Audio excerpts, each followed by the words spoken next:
Franklin County Board of County Commissioners is now in session. Looking forward to a good day. We have a lot going on, so we're here to take care of the people's business. If you would, let's stand and go to prayer and then do the pledge. Our Father, we thank you today for this day that you've given to each and every one of us. We thank you for life and the preciousness of it. Father, we pray, Lord, that as you're with us today, in our deliberations, our decision-making, Father, you'll be with all those in our community who have lost loved ones recently. Comfort in Jesus' name. Amen. Amen. I pledge allegiance To the flag of the United States of America and to the republic for which it stands, one nation, under God, indivisible, with liberty and justice for all.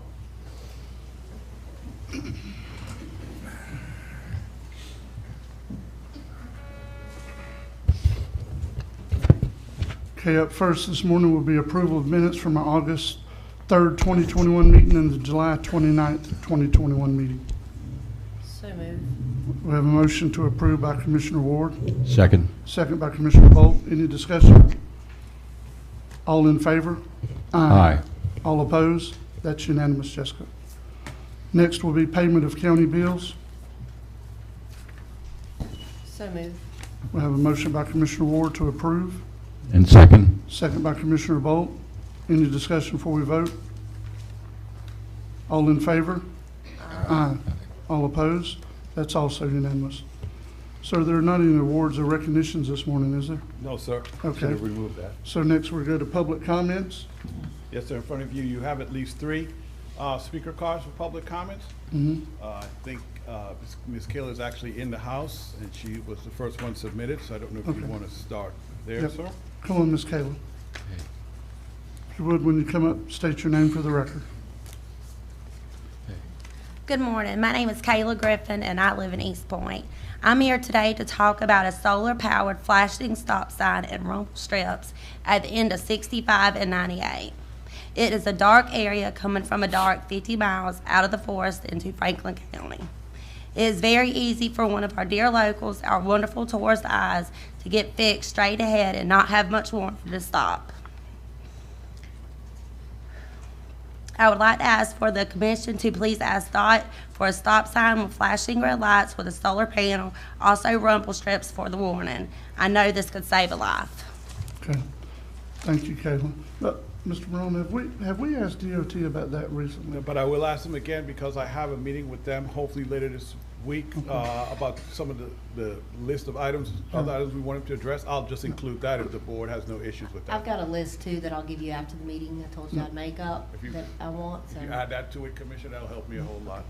Yeah, because I know for a fact there used to be a flashing light there.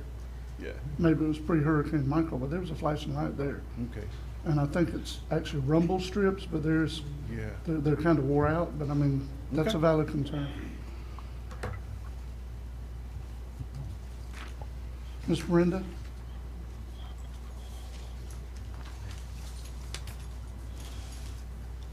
Good morning, Commissioners. My name is Brenda Carlin. Morning. Live at 316 East Glory Drive, St. George Island. I don't know, is Miss Whitney Roundtree here today? Ms. Brenda, she think may she's be on attended by Zoom. Zoom. As a matter of fact, all our directors attend by Zoom. I don't see her yet. She'll be on shortly. Okay, well, I have documents for each of the commissioners and for Miss Roundtree to do with the library item on the agenda today. Okay. I'll scan it and send it to her. This is hers. You can take all of them if you want. What I'm here to talk about is with respect to the item on the agenda regarding the library. I know that has to do mostly with staffing, but it also lists some calendar items. And on September 17th, we celebrate Constitution Week, Constitution Day. By federal law, our school systems and public offices are asked to celebrate our Constitution, our Declaration of Independence, and our civic responsibility. So what I'm here to do is to encourage all of our libraries in the county to do just that. And with respect to the school system, like I did last year, I provided 250 pocket constitutions to the superintendent to share for educational purposes for that week.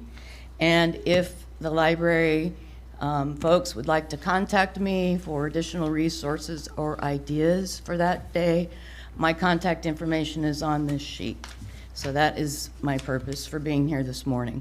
I do have other business and things to attend to, so when you see me leave, it is not out of disrespect for you. I will be back later this afternoon for the public hearing on the budget.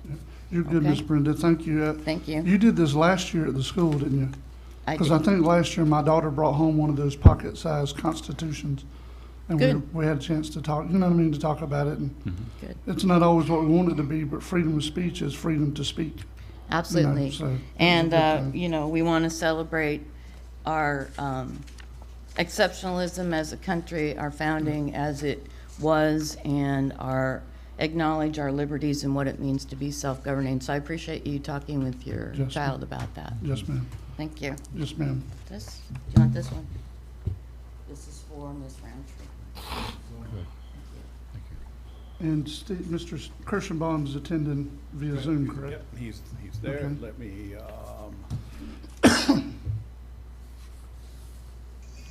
and he's unmuted. Good morning. Hello, Commissioners, you there? Yep, go ahead, sir.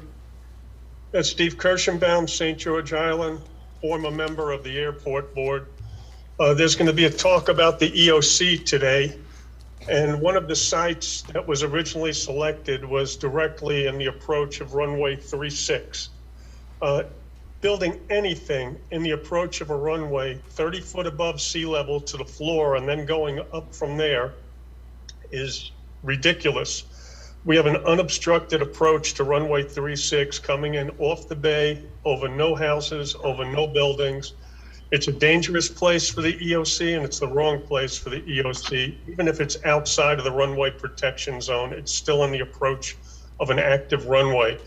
I urge all of you to say no to that. And the other thing is, the school district is favorably looking at giving the county property on 65. It's Center County. It would be an ideal place for an EOC. It has frontage on 98. It directly abuts the sheriff's department. The property is cleared, graded. It's not wetlands. It's 20 foot above sea level, and there's no historic covenants on the property. I urge you to try to work out a deal with the school district. The EOC belongs Center County. In the event of a disaster, I really feel being close to the sheriff's department is an ideal location. I thank you so much for listening to me today, and I hope that the right thing happens here. Thanks so much. Thank you for your time. Yeah, thank you. Okay, And that's it. okay. So next would be Special Project Consultant, Mr. Alan Pierce. Good morning. Morning. I don't have the agenda in front of me, Mr. Chairman, members of the board, but I believe it should reference the memorandum of agreement between the county and the Corps of Engineers. Is that what you see? Yes, sir. Yes, sir. All right. So my recommendation is to sign this agreement. I'll say that it's been a long time in coming. This is the agreement that provides that authorizes the county to provide essentially $5 million to the Corps of Engineers for the dredging of the East Point Channel and the 2 Mile Channel. Now, I'll tell you up front, and Mr. Schuler has seen it also, that the MOA has a statement in there which under normal circumstances would cause Mr. Schuler and myself a great deal of concern. It may still cause Mr. Schuler some concern, and it does for me also, but we have no way of altering it this time. This agreement has been written by the Corps of Engineers. It's been sifting around between Washington and Atlanta for almost 8 months. It has not been privy to us for any improvements. The Corps was firm and fixed on what the language should say, and so we're stuck with something that in writing appears to be a real problem, but all the personnel have told me and assured me and have given me some confidence in an email that they're going to work with the county. And the issue is that in the MOA, it says that within 30 days of signing the MOA, the county will provide $5 million to the Corps of Engineers for the purpose of dredging these 2 channels. Well, we don't have the $5 million yet. Our $5 million is in the hands of the consortium, who has the agreement between the county and the consortium is also working with the consortium channel. But the Corps has assured me that, one, they do not expect our $5 million up front, even though that's what the agreement says. And two, that they will invoice us as per project. So we won't have to pay the $5 million up front to begin with, and we'll only pay it as they get ready to do each project, which should be this fall. So I just want to give you that verbal assurance. I know Mr. Schuer is a very good lawyer, and the power of a written agreement over a verbal assurance, of course, is stronger. But in this case, you know, I have to take the word of the Corps of Engineers that they are not going to try and force us to pay $5 million until they start the projects, and then they'll bill us separately. So I just want to say that up front. The agreement is something we need to sign. There's no way around it. If we don't sign the agreement, then the Corps won't have any written confirmation from the candidate we are going to pay the $5 million, and without written confirmation, the Corps won't do the project. So we're sort of in a catch-22 that we need to sign the agreement, and we need to have faith the Corps will wait till the consortium provides us the funding mechanism, which should be in September. We're probably hopefully the next meeting we'll have the consortium agreement. But I don't want to delay signing this agreement with the Corps. It's significant. We need to get it moving and back to them, but they still have to execute it. So I make this recommendation heartily, acknowledging that there is, an issue of how they're going to receive funds from us. They assured me in an email, which I've shared with Mr. Schuer, that they do not expect the money up front or within 30 days of signing the agreement. They will expect the money as they need it for the projects. So I just want to get that out there. I'll be glad to answer any questions or talk to Mr. Schuer or however you want to do it, but we do need to approve this agreement in order for the Corps to have the authority to do these two channels. Mr. Chairman? Yes. Hey, Mr. Pierce, this is Michael. Good morning. Would you clarify morning. for the board the breakdown of the payment of the $5 million? Because I understand that they're going to, and you sort of obliquely referred to it, but there's two projects, and they're going to invoice one project, do that project, and then in the future send us a second invoice for the 2-mile channel, correct? Yes, that's correct. That's correct. And it's approximately, the total amount of money that we have available is $5 million. The Corps has about $1 million left to dredge East Point Channel out of the congressional appropriations they initially had. So essentially, both channels are going to cost about the same amount of money. We will provide $2 million of the dredging costs to the Corps to do the East Point Channel, and then we'll provide all $3 million of dredging costs to the 2-mile channel. They should happen sequentially. The Corps has a dredging contractor that they've already gone through the public notice and awarded the contract. So upon the timing of everything, they will then award a work order to an existing dredge contractor that they have under contract, who will then come down and do East Point, and then hopefully sequentially do the 2-mile channel. Admittedly, because this is a Corps contract and a Corps dredging operator, we don't have the control of the timing of this thing, but we're presuming that they'll work in that pattern and it'd be sequential. I can't assure you that it will be, but that's what our hope is. Okay, Mr. Chairman, the board members, Mr. Pierce and myself just wanted to make sure that the board was aware of how the Corps is requiring the county to structure this project. I know the board wants the project to move forward, but felt it was prudent that the board receive a public explanation of the potential risk financially. Probably that won't be a problem, but probably is not a good public assurance either. So with that, I also join Mr. Pierce's sort of reluctant recommendation to move forward with the project as it's been structured by the Corps. Well, seeing this is as close as we've been to dredging East Point, I know that 2 miles has been dredged since then. I don't think East Point Channel's been dredged since 1985.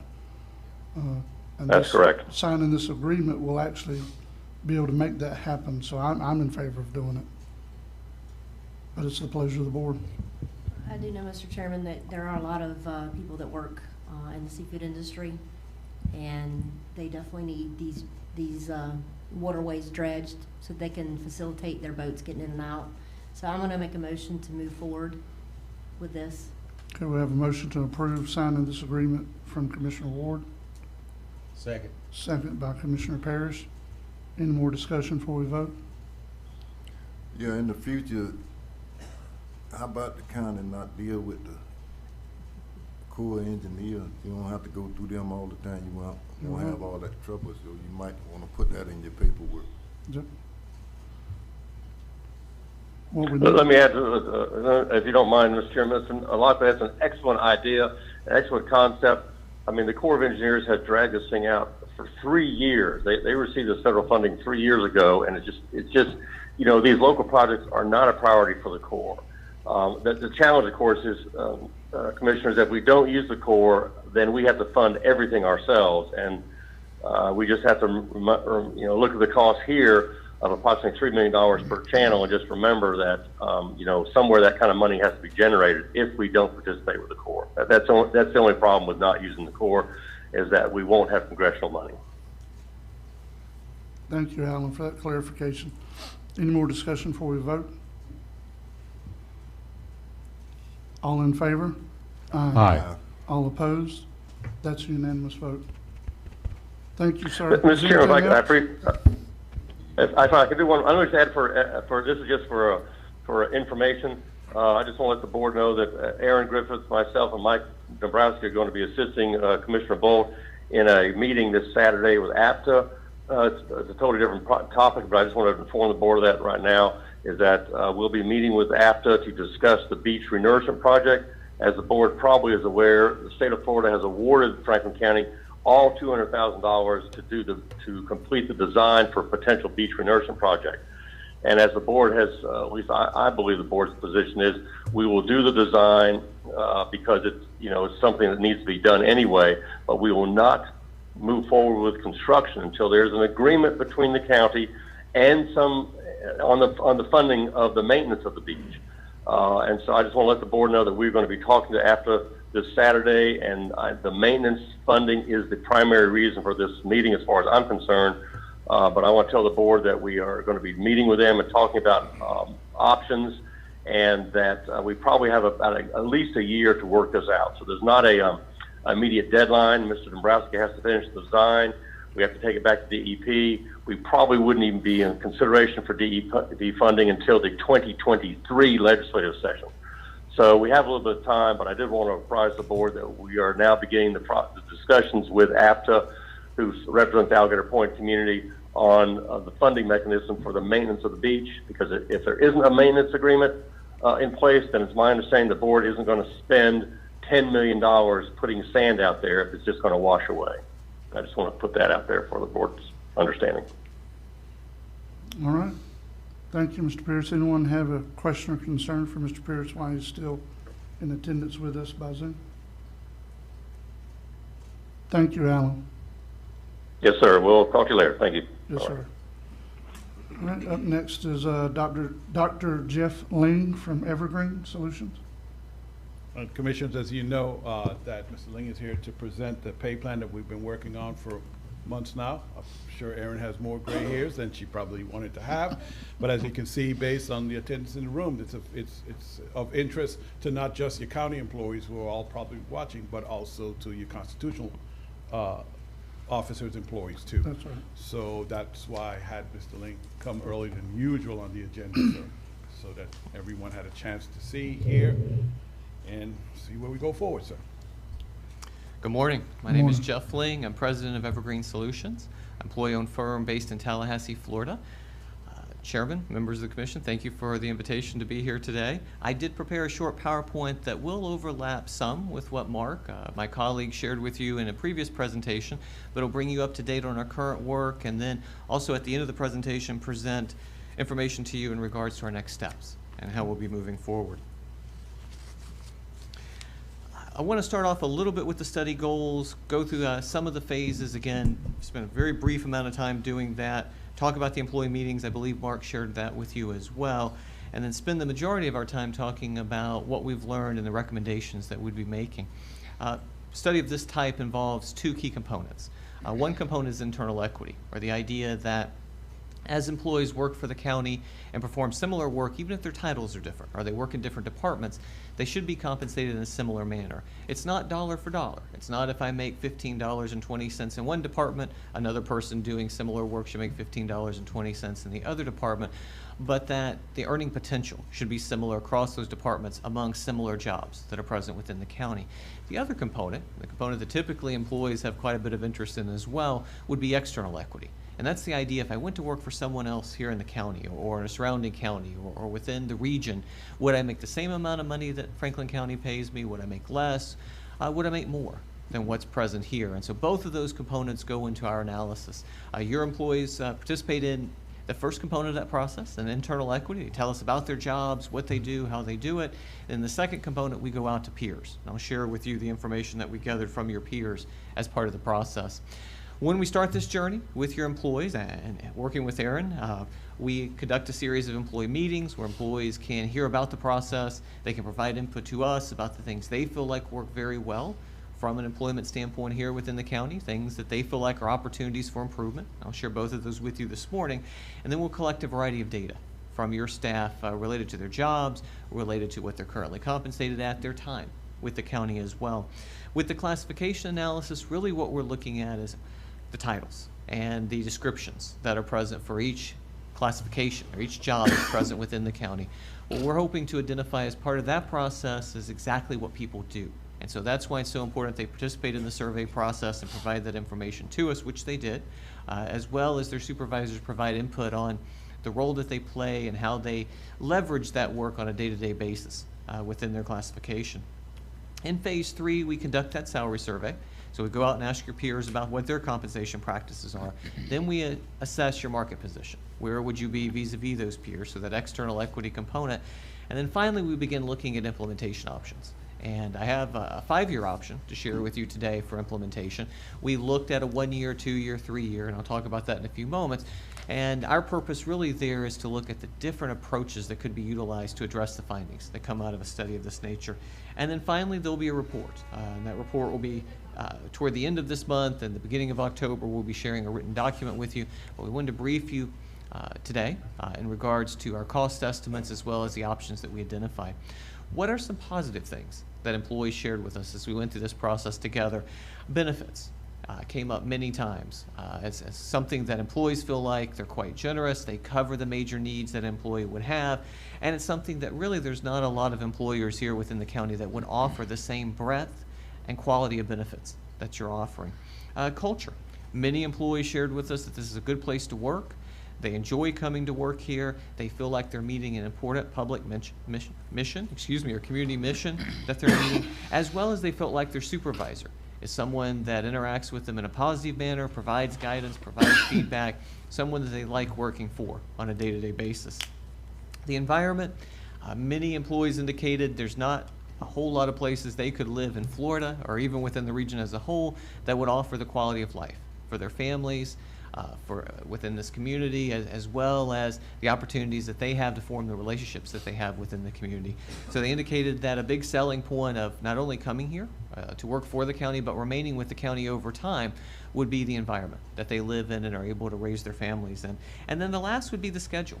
They feel like the schedule is reasonable based on work-life balance or finding that balance between their job and the things that come up in all of our lives. And they felt like that the county does a very good job of designing the jobs and requesting work that matches the needs that an employee would have in balancing their work and their life. Some of the concerns that came up or opportunities that they identified, one would be external equity. And that's the idea that things are becoming more expensive. And we know that's true not just here in Franklin County, but around the country. Things are becoming more expensive. And they mentioned that as that process occurs and as things become more expensive, it's a little bit harder to make ends meet. And that's something that we hear. We do this work in 41 states. I can tell you we hear that all over the country with local government employees that we work with. The second was internal equity, and that's the idea that there may be some differences, again, between what someone makes in another department or another area that performs similar work. And so there were some questions. And typically with internal equity, it's more questions that they're asking. They're asking about, am I being compensated in the same manner for the experience that I have that I would be if I worked in another department within the county as a whole? And then the last piece is you do have different schedules for employees within the county. That is relatively typical among large, diverse organizations, and a county would be a large, diverse organization. And so employees indicated that the 35 versus 40 hours was something that they wanted us to take a look at as we went through this process together. When we reviewed what you have in place now, like many smaller counties, you do not have a formal pay structure in place, meaning you don't have a formal grid or formal description of how an employee is hired, how they move through that structure, how they're compensated over time. And so part of our charge in working with you over the last several months was to design something that would meet your needs in this regard. The minimum starting salary is $25,000 per year. This is utilized across departments and across positions, so you do have that floor that you're currently utilizing. There is no structure in place to reward employees over time for their performance aside for cost of living increases. And so without having that, in essence, rubric or that structure that allows you to recognize performance or to recognize advancement and reward employees, you don't have something in writing that you can provide to an employee to say, if you come to work for the county, this is how you can move up over time. Similarly, with individuals that have remained with you over time, you don't have something to show them the road ahead. And so that's why it's so important to have that structure in place. With some employees that work the 35 hours versus the 40 hours, those are individuals that are paid hourly, so you are paying differently depending on that schedule. And so that's not an issue in the sense that I'm working 40 hours but I'm being paid 35. It is different pay practices utilized for those different pay schedules or different pay time periods. We went out to 16 peers and solicited 16 peers to provide information. We did adjust for cost of living. We recognize not all of these are contiguous counties or jurisdictions here along the Gulf Coast. We did look at salary ranges. So if they had a structure, what is their structure? What does it look like? But we also looked at the average actuals, or the amount of money that someone takes home in a paycheck. 66 jobs were utilized in this process. Many times the question comes up to us from employees, why don't we use all jobs? And quite frankly, your peers will not participate in a survey that asks everything. We have to be selective in what we ask them for because, especially in the time of COVID, many of them have their HR staff spread fairly thin, and so they don't participate at the same level that we need them to if we ask them to complete a very long survey. And so the survey we produce takes them just about an hour and a half to complete of their staff time. When we get beyond that point, our experience has been that we find that the response is a little bit less among your peers. However, the 66 jobs are sufficient for us to model your system as well as to develop a system for you going forward in the future. What are the recommendations? We are recommending that you do develop or implement what we've developed, a new pay structure based on internal equity that would factor in the market data. We recognize many jurisdictions are having to implement something that takes multiple years. And so I'll talk in a few moments about how we're recommending that you implement something that's rolled out over time. We are recommending that all classifications be placed within the plan. So every person that works for the county has a job title or a classification. Every one of those classifications would be placed within that structure or plan. And we're also recommending that each individual be placed within the plan as well. The employee salaries be addressed to or adjusted to address for compression. And compression is the idea that based on the time that I have with the organization, is there a differential between myself and someone with a different amount of time? And so the classic form of compression would be, especially in a competitive market like the market we're in now, would be I've been with the county 2 or 3 years and someone new is hired. And they basically make what I do. So for me, as a 2 or 3 year employee, I feel that's unfair. I've been here for 2 or 3 years. I've contributed to the county. Why is there not a bigger differential present between myself and a new hire? Compression is in degrees or amounts that it can be present. It's not that compression is always the same, and almost every organization has a certain degree of compression, especially in a very competitive market. And so what we found is there is a decent level of compression present within your system. That comes about because of not having those practices, but it also comes about from a competitive market. Even in the very best systems, you're going to have some compression when you hire, when you have to offer new candidates a little bit more money than maybe you offered someone a year ago or 2 years ago. And so part of the recommendations that we're bringing back to you in the detailed report will not only address this issue today, but also address this going forward. So it'll be less likely to occur in the county in the future. The other component is the lack of advancement. And when you don't have a formal system to move people through the ranges over time, people become stuck. And basically where I'm hired at is basically where I end up being paid at. And I may move for those cost of living, but when you give a cost of living increase across everyone in this same system or the same structure, same employer, we're basically moving the same rate. And so the person that's paid roughly what I am, if we both receive a 3%, we're still basically paid the same after receiving the 3%. And so part of what we're recommending is creating that distance based on time within the county employment. And then the last piece is really those recommendations on what do you do tomorrow. And so that'll be for Erin and her team to utilize to what happens in a year, 2 years, 3 years, 4 years down the road to ensure that you're not only competitive, but you're preserving internal equity going forward. So there were several different alternatives that we looked at. And the alternative that we're recommending to you today basically balances the time I have with the county with the time I have in my current classification. And so think of someone that might be hired and they've remained with the county over time and they've moved up, which is a very good thing, that they've remained with you and they've advanced over time. But when we look at how to give them credit, we have to decide, do we give them credit for the entire time that they've been with the county? So every day that they've worked with the county, no matter what job they held, or do we give them credit based on their current job only? So as an example, hypothetical, not anyone here that's present with the county, let's suppose that I was hired as a clerk at one time, and over time I'm promoted to a supervisor.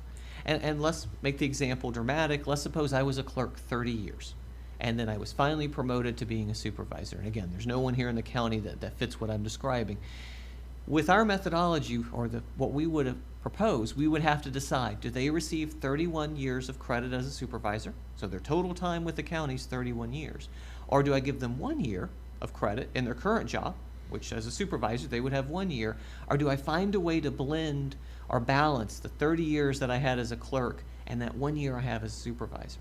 Most of your peers, most other counties within Florida as well as nationwide, would balance the two. They wouldn't give me 31 years of credit as a supervisor because I haven't been a supervisor for 31 years. But they also would recognize that 30 years of service I gave as a clerk is important to recognize as well. And so that's typically called a hybrid. That's what's utilized to reward an employee, where you want to give credit for both. And the most common approach would be full credit for my current job. So that 1 year as a supervisor, I receive 1 year of full credit, but I receive half credit for the years that I worked in that previous job. So if my previous job is 30 years as a clerk, I would receive 15 years of credit as a clerk previously, for a total of 16 years that would be utilized in the calculation for what my pay level would be. So 100% of credit for my current job, and then 50% credit for any years of service I have in a previous job that I've served here in the county. So there's an example there of a sheriff's deputy being promoted to a sergeant as another example, a little bit less dramatic, not 30 plus 1 years, but again, same concept. What we're looking for is a methodology that would allow you to reward those long-term employees that might have been promoted or advanced over time, but also recognize the market value of the skills, position, responsibilities of my current job as well. And so that's what we've recommended to you, that balance between both elements. When we look at the costs, so based on putting in place a structure that would accommodate the market and recognizing that the market may not be something you can arrive at immediately, the cost of turning on the system, if you will, or ensuring that everyone makes at least the minimum of the proposed pay plan based on the market peer data would be roughly $360,000 of reoccurring salary costs. And so this is base pay costs that we're talking about. It would impact 95 employees, and the average increase would be roughly $3,792. So there's a structural element to that, but there's also a market element that goes into that would account for what I should be paid based on the market value, as well as what I should be paid based on internal equity. With the 30-year hybrid approach, so if I give the employees 50% credit for any past job they held with the county and full credit, 100% credit for their current job, there's $1.1 million of reoccurring expenses that go along with that approach. It would impact 150 employees, so a sizable portion of your total workforce, and the average increase would be $7,361, roughly. The bring to minimum cost is something that an organization will implement as the approaches of last resort, because it does exacerbate compression. The bring to minimum approach says anyone that doesn't make that minimum will simply make the minimum. So you could have a 1 year, a 3 year, a 5 year, you could have a 20-year employee. If they're not making the minimum, they're all brought to that minimum in the bring to minimum approach. What again, that 30-year parity does is space people out based on their years of service by giving them the 50% or the 100% credit. Recognizing that employees come and go, or you have changes over time, depending on the amount of time to implement the 1.1 million, the number may go down. You may hire additional employees. As long-term employees leave, that would decrease the overall commitment that you would have to implement the parity. New employees coming in typically do not always make long-term or longevity employees that you might have with the organization, but the 1.1 is a good approximation of what it would take for the salary-only component of implementation. These are one-year salary costs. If you implement overtime or over multiple years, the market continues to move. And one of the most challenging things in this type of work that we do is we don't know what's going to happen exactly next year. We don't know what's going to happen the year after. Last year, most of the cities and counties we were working with, they were concerned about COVID and what was going to happen next with the recovery. Now, as many organizations have come out of that recovery, now it's what will the labor market do? Will it continue to be as competitive as it is now? Will it turn down? So in doing those projections or doing those estimates that we do for clients, we typically build in some type of appreciation factor or increase that would occur over time. And so with the scenario we've produced for you, we've included at least a 1% increase for employees as part of the 1.1 million, recognizing that more than likely cost of living will continue to increase, and more than likely among a variety of jobs you'll continue to have greater competition going forward. And part of that's simply a function of supply and demand in our state and within your region, of how many people are coming out of school, whether it be trade school, high school, college, that have the skills that local government needs, versus how many people are retiring, and attempting to match that equilibrium between those two numbers. We did produce a 3-year, 4-year, and 5-year plan, and the 5-year plan is what I want to share with you this morning. The 5-year plan has different amounts of reoccurring costs. Depending on the year, you'll find that the costs are relatively similar. There's a slightly higher cost in the first year. Part of that is related to moving everyone onto the plan. Again, you wouldn't want to implement a plan that you have people that are not present on the plan. There's roughly a $339,000 salary cost that goes along with it, for roughly an average of about $2,000 per employee. It's important to keep in mind not everyone receives $2,000. This is the average. So some would be receiving less, some would be receiving more. It is recommended that at least a 1% increase will be given in each of the 5 years. On a 5-year rollout, again, you want to keep pace with at least some of those changes that are occurring within your marketplace.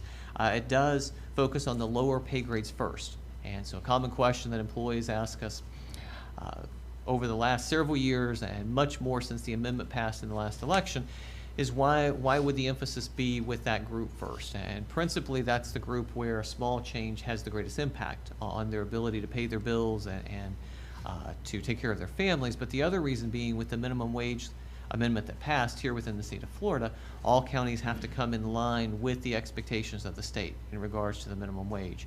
And so many of your county peers are dealing with right now how to fund and how to move their pay plan each year over the next 5 years as they reach $15 an hour by 2026.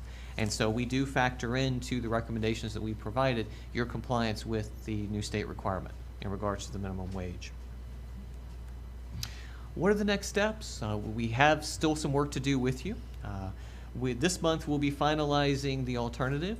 We'll be sharpening the pencil with the cost based on your feedback, as well as feedback from the leadership here within the county. We will address any concerns or questions that come out of that. I believe your staff are already working on the benefits costs that would go along with this implementation, and that may be complete at this point in time. We'll be submitting our written report. Written report will have 5 chapters. It'll go through an introduction, very similar to what I shared with you today, almost an executive summary. It'll go into detail about more detail about what your employees shared with us, the surveys they completed. It'll go into more detail on that market data that I shared with you on the previous slide. Then it'll have the recommendations broken out not only for the rollout of the plan, but also to assist Erin and her staff with the maintenance of the plan going forward. We will be revising your classification descriptions, or the job descriptions that your employees possess. They were good enough to provide considerable information to us as we went through this process, and so we'll be providing those updated descriptions and any new descriptions that are necessary, and that'll be occurring within the month of October. And then over the next year, we'll be working to assist you with the rollout, depending on the option you select and how you roll out this information going forward. So I appreciate your time and your indulgence. I know it's quite a few slides, but I'll be happy to answer any questions that you might have. Anyone have any questions for Dr. Loon? I would like to say, Dr. Loon, first, thank you for being here. Thank you for the presentation. I would be remiss to go past this point to not thank Commissioner Lockley for making the motion to start this process so our county can deal with what's coming up with the minimum wage. It's not a small undertaking this board is trying to do, and it falls squarely on our shoulders to make the difference. So thank you for your help in having us to look at it. I personally favor a 5-year plan. Yes, we have things we need to do, but we also need to make sure we're not putting everything on the taxpayer all at one time.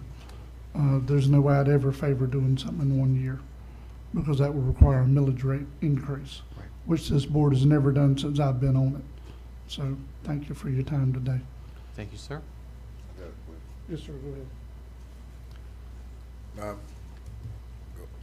thank you for coming, sir. When we choose this 5-year plan, will that make every individual with a fair market price, would they be, and going forward? Right now, at the end of 5 years, plus going forward. Commissioner, it will close the gap over the 5-year period. So it won't close the gap immediately. So if you were to implement the entire plan today, it would, recognizing that obviously there's fiscal limitations and the challenges that go along in any jurisdiction right now with implementing a plan of this magnitude from a dollar standpoint.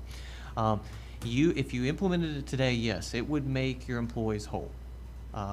However, given that there's going to be a amount of time, the 5 years that goes into the process, why we built in at least the 1% is what we're predicting for what your labor market will change. If your labor market changes more dramatically, this body will want to consider, and I'm sure Aaron would bring this back to you, would want to consider additional resources to assist in closing the gap. And any county, any city that implements a plan over time, that's a risk that you run. If the labor market cools, you could find you reach that market point quicker than the 5 years. You could find that you become a little bit more generous in implementing the entire plan over the 5 years. But based on the current market and the current data, it will take you the 5 years to completely make everyone whole. Okay. Mr. Chairman, I just With got saying that, another thing is this. I don't see but 2 departments in here. Right now, I guess the other not worrying about their workers. They put everything on the county commission. But the county commission don't control constitutional office. And I don't see but one of them in here fighting for this. I guess the rest of them is certified, look like it. But we, as commissioners, we control, solid waste, EOC, maybe 1 or 2 more. The rest of them, the constitutional officers, they the one who fighting. I don't see but one of them in here fighting for it. But soon as, if we pass, first thing they're gonna say, this not fair, that's not fair. It's not fair for them. They the one not being fair for not being here. That's the way I see it. They should be fighting for their workers. That's what I think. Well, go ahead, Commissioner Ward. I was just going to say, I think what Commissioner Lockley's saying, and I, basically in a nutshell, any constitutional officer, and I don't see the sheriff here. He's here. Okay. The constitutional officers get a budget. They get a budget from the board to divvy up to their staff how they seem fit. Okay? So for example, say I'm just going to throw this out there. Say I'm the sheriff, and I get this $6 million, $5 million budget that he's going to be getting, hopefully, tentatively.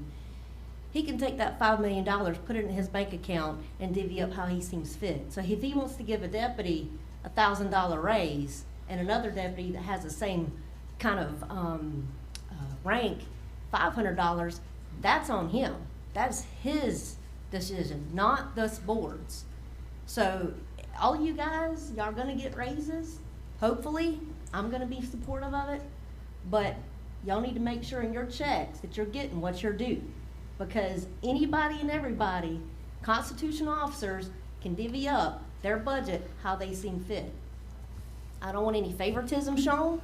I want it all fair across the board and do what Dr. Ling and his staff has done fervently and Aaron has done to work on getting in this board to get raises for everybody. I want everybody to get their due fair share, period. That's my opinion. And I think that's what you were saying, Commissioner Lockley? Exactly. Okay. Another thing, and I know we're not at budget right now, but I've been getting emails about going up on the budget $1 million. This going up on this budget $1 million is for these people in this room in addition to everybody else that works for this county. They work day in, they work day out. They deserve it. They've been without it for a long time, minus their cost of living. And it's fair, it's due time for them to get compensation. And people can say, well, there's other ways to come up with the money. Well, this is how we seem fit and the best way we can think of coming up. If anybody else has got any ideas, please, I'm all ears. But the reason why this budget is the way it is to give our people raises. You know, people say, well, you don't have to cut down on you don't have to give a raise to basically have the service. Yeah, you do. These people have been underpaid for many, many years, and they're beyond due to get a raise. That's my opinion. And, you know, again, you got a limited department.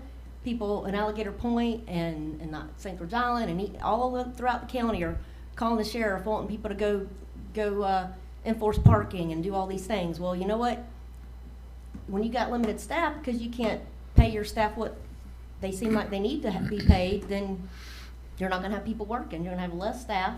You're going to have less coverage of the county, and you're not going to have the people available to go assist with a parking call versus a call where somebody's beating up someone. I mean, I'm just throwing that out there. But fact of the matter in a nutshell is I appreciate you being here, Dr. Ling. I appreciate you doing this study. I appreciate Erin's fervent work on this. I know me personally, I've been here, I've called her, I've not really harassed her, but because I want to make sure that our board, that we all are doing what we can do to make sure that our county employees are taken care of. And like Commissioner Lockley said, yes, we can control our departments, but the constitutional officers are responsible for their own budget. So keep in mind and keep a look in your paycheck, make sure you're getting what you're due. And if you want to know what you're due, it's all public record or will be as of today or the next meeting. Actually, I believe probably by the next meeting. It has to be the next meeting. It'd have to be adopted to be. Next meeting, you'll be able to get it public record. So make sure you're getting what you're due. That's all I'm saying on that. Anyone else? You've done a good job on it, sir. Thank you. Appreciate it. Mr. Chairman. Yes. Hey, good morning. Thank you for being here, too. I appreciate it and a chance to meet you, too. I really believe that what you have here is a formula that Evergreen Solutions has developed. It's all ink on paper. It's measurable. It's supportable. It's researchable. And it has a great deal of foundation in fact. So I would really encourage the constitutional officers to use the formula that's we paid for this objective service and time. I also wanted to get your opinion about how is a implementation program like this been used by other counties for encouraging retention and encouraging recruitment? Very good question, Commissioner. In many ways, you want to make it known. Well, once you put this in place, you not only want this to be known to your current employees, because that will help you with retention, that the county is taking seriously addressing compensation issues, that you're putting in place a structure that I can move up with the county over time, or I can be compensated based on my performance over time. But also you want to signal the marketplace, if you will. You want to let the marketplace know that this is something the county's doing. And so many of your peers, once completing this process, would add this to the website. They would create a link, and they would include that link where you advertise your jobs. Mm-hmm. So when you're advertising your jobs, person be able to look up, here's the pay plan, here's the different levels that go along with the pay plan. There's something that we produce, and it's a little bit jargon laden, but it's called a job order list, or order list of the jobs. And a lot of counties even place that out there, basically showing that if you moved up with the county over time, here's the potential earning capacity that you have.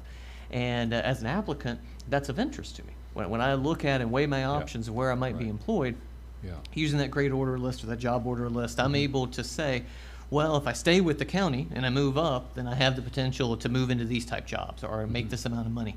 Excuse me. So I would definitely encourage you to put that out there, because that's something in this day and age, folks can look on their phone, on their iPad, on their home computer. They'll do that research. They'll take a look at that potential, and it should help you in that regard. The other thing that it does is for your longer term employees, it shows them, maybe not the roadmap if they're near the end of their career, but it shows them where they might end up at the end and what they might be able to put toward retirement. And so, again, it shows that pathway for them, even if they don't have as long that they're looking at, which is advantageous as well for retention. Very good. I think this is an excellent financial management tool, especially as going forward with this has got a 60-month lifetime to it. It does. So we're going to be asking our constitutional officers and our department heads for budgets in the next 5 times. And so here is certainly a very strong roadmap that's formula-based. Thank you. Yeah, and I would say, Commissioner Bolt, that Franklin County School Board has had this kind of thing in place now for a long time. You can look up, and if you're interested in going to work in education, you can find out basically what a custodian starts out. You can find out what a paraprofessional starts at. You know, it does. I do like that aspect to it. The only other thing I'll say, and I know we're not voting on anything today. This is just a presentation. I don't think we can require anything as a board. Let me tell you, my expectation is that we're doing this in conjunction with all our constitutionals, and they're agreeing that this is what we're going to do for the people that work for this county. So if that's not true, or we're not agreeing about that, we need to know that before the next meeting, that they're not agreeing to it as a constitutional officer. So that's just one thing I would like to see happen. I don't want it to be afterward, you know, well, this is my department, I'm going to do what I want to do. And they have the right to do that. But let the board know before then that you're not intending to adopt this pay plan. That's the only thing I'll say. Very important. Thank you, Dr. Thank you. Yeah, thank you. Appreciate it. Commissioners, if I may, I want to, myself, you guys and Aaron have a discussion now, because I heard the chairman said that it wasn't for approval now. So are we planning to approve it this evening at the budget public hearing? Because I honestly, I'm sorry, I was on a different understanding that we were going to Maybe I approve didn't it. read far enough, Michael, hold on. That we were going to That's approve my it now. fault, I But didn't read. before we do, let's let Aaron weigh in on this to see Okay. if it would be better, because then I would amend the agenda for this evening to add to the 2 resolutions, to add approval of this before we get to the resolutions. Actually, if you all just want to give an indication for a preliminary approval, that should be sufficient, and then I can have time actually in between now and the public hearing to actually interface all of that, and that would be a part of the tentative budget, which is already in there already as you know, the $450,000 is Right. in your budget already, and it was not removed at the budget workshop, so it is there. So are you needing time to change something before this afternoon? I do, Okay. yes, yeah, so Motion to- just a preliminary indication of, you know, yay or nay, you know, please, you know, have the changes ready, Yep. or, yeah. Motion to. So Commissioner Lockley has motioned to approve doing that this afternoon. Can I say something? Yes, you can. Good morning, Commissioners. Morning. I just want to say, I've heard a couple of people say this last time and today, I'm good with it, and money that is appropriated for the employee will go there. So don't think no more of that, make no more mention of it, as far as my department's concerned. Thank you. Sounds good. All right, so we have a motion on the floor. I'll second. We have a second. So it gives Ms. Erin Griffin time to plug in all the numbers so we can add this to the agenda this afternoon. Exactly, I want to make sure that's For worded, approval. that you're also authorizing me to add this to Yes. the Yes, sir. agenda this evening. Yes, sir. Any more discussion before we vote? All in favor? Aye. All opposed? That's unanimous. Ms. Maxwell, do you have a report? Okay. Okay, so up next would be Howard Neighbor, Superintendent of Roads and Bridges. Where did he go? Now, Howard, I know you're here somewhere, where are you? Y'all hear me, Commissioner? Yes, there he is. Yes, we can, sir. That's good. I hope all y'all doing well. Most of our crew is back. We still got 2 out, so We got a lot of roads and, a lot of grass cuttings going on, so we still hanging in there. So, Howard, did you say that most people are back now? Yes, sir. I got two that's out still. Okay. Okay. Well, I know it's been a very difficult time, but thank y'all for what you're attempting to do. I know there's a lot, trust me, we probably all had concerns shared with us about roadways or ditches or grass cutting, and it's appropriate for this time of the year. But we made sure that the public knew that we did have several departments, and we didn't single anybody out, several departments in the county that were dealing with COVID, and we were doing the best we could. Yes, But thank you for everything you are doing, Howard. You're welcome. I've had some operators out here, which we just been getting so much rain as far as the road grading. And we was gonna try to start on the island this morning, and it flooded over this morning, so between that and the rain, it's pretty well been getting us. That's right. Does anyone have a question or concern for Mr. Neighbors?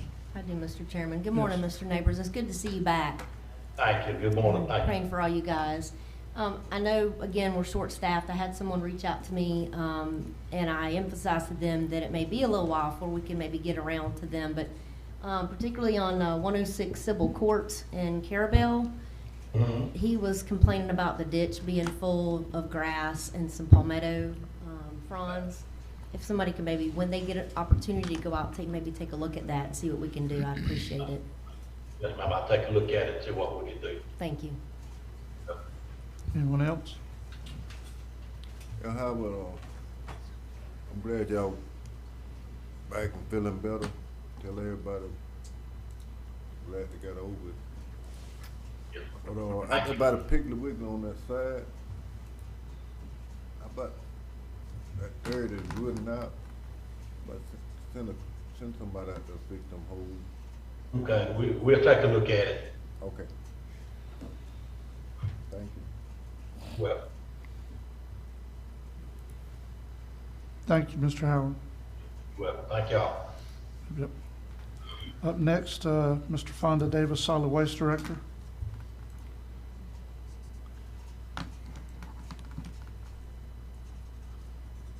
Mr. Davis with us? Let's see here, Commissioner.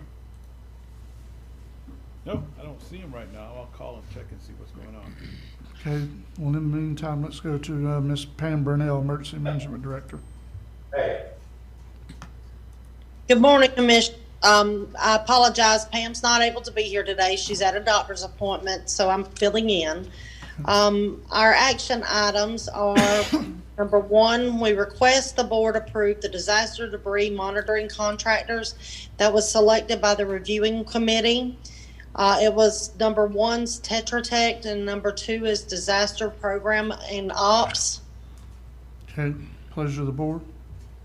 So moved. We motion to approve by Commissioner Ward, Second. second by Commissioner Bolt. Any discussion before we vote? All in favor? Aye. All opposed? That passes. Carry Thank on, you. Jen. Our second action item is requesting the board approve the disaster debris removal and disposal services contractors selected by the reviewing committee. And number one is SDR, number two is Crowder Golf, number three is Sears Environmental. Okay, pleasure of the board. So move. We have a motion to approve by Commissioner Bolt, Second. second by Commissioner Ward. Any discussion? All in favor? Aye. All opposed? That's unanimous. Carry on, Jen. Thank you. Mhm. Our third is we would like to request the board's approval and signing of the contracts for the above-mentioned disaster debris monitoring and disaster debris removal and disposal services. These contracts are the same contracts we used last year. So moved. I'm sorry. We have a motion to approve by Commissioner Ward, Second. second by Commissioner Bolt.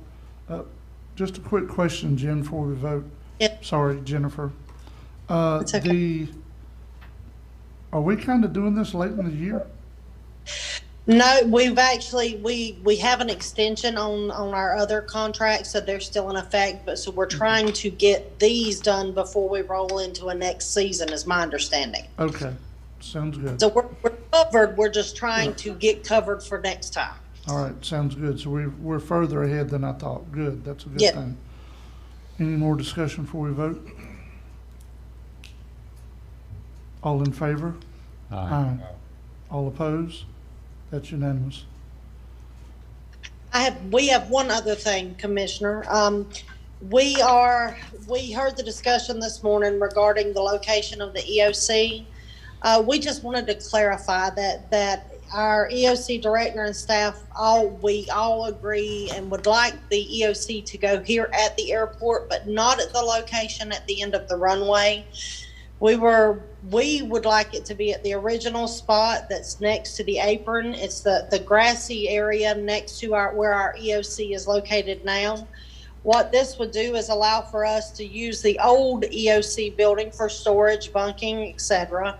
It also allows us to use the existing storage buildings that the EOC has for equipment.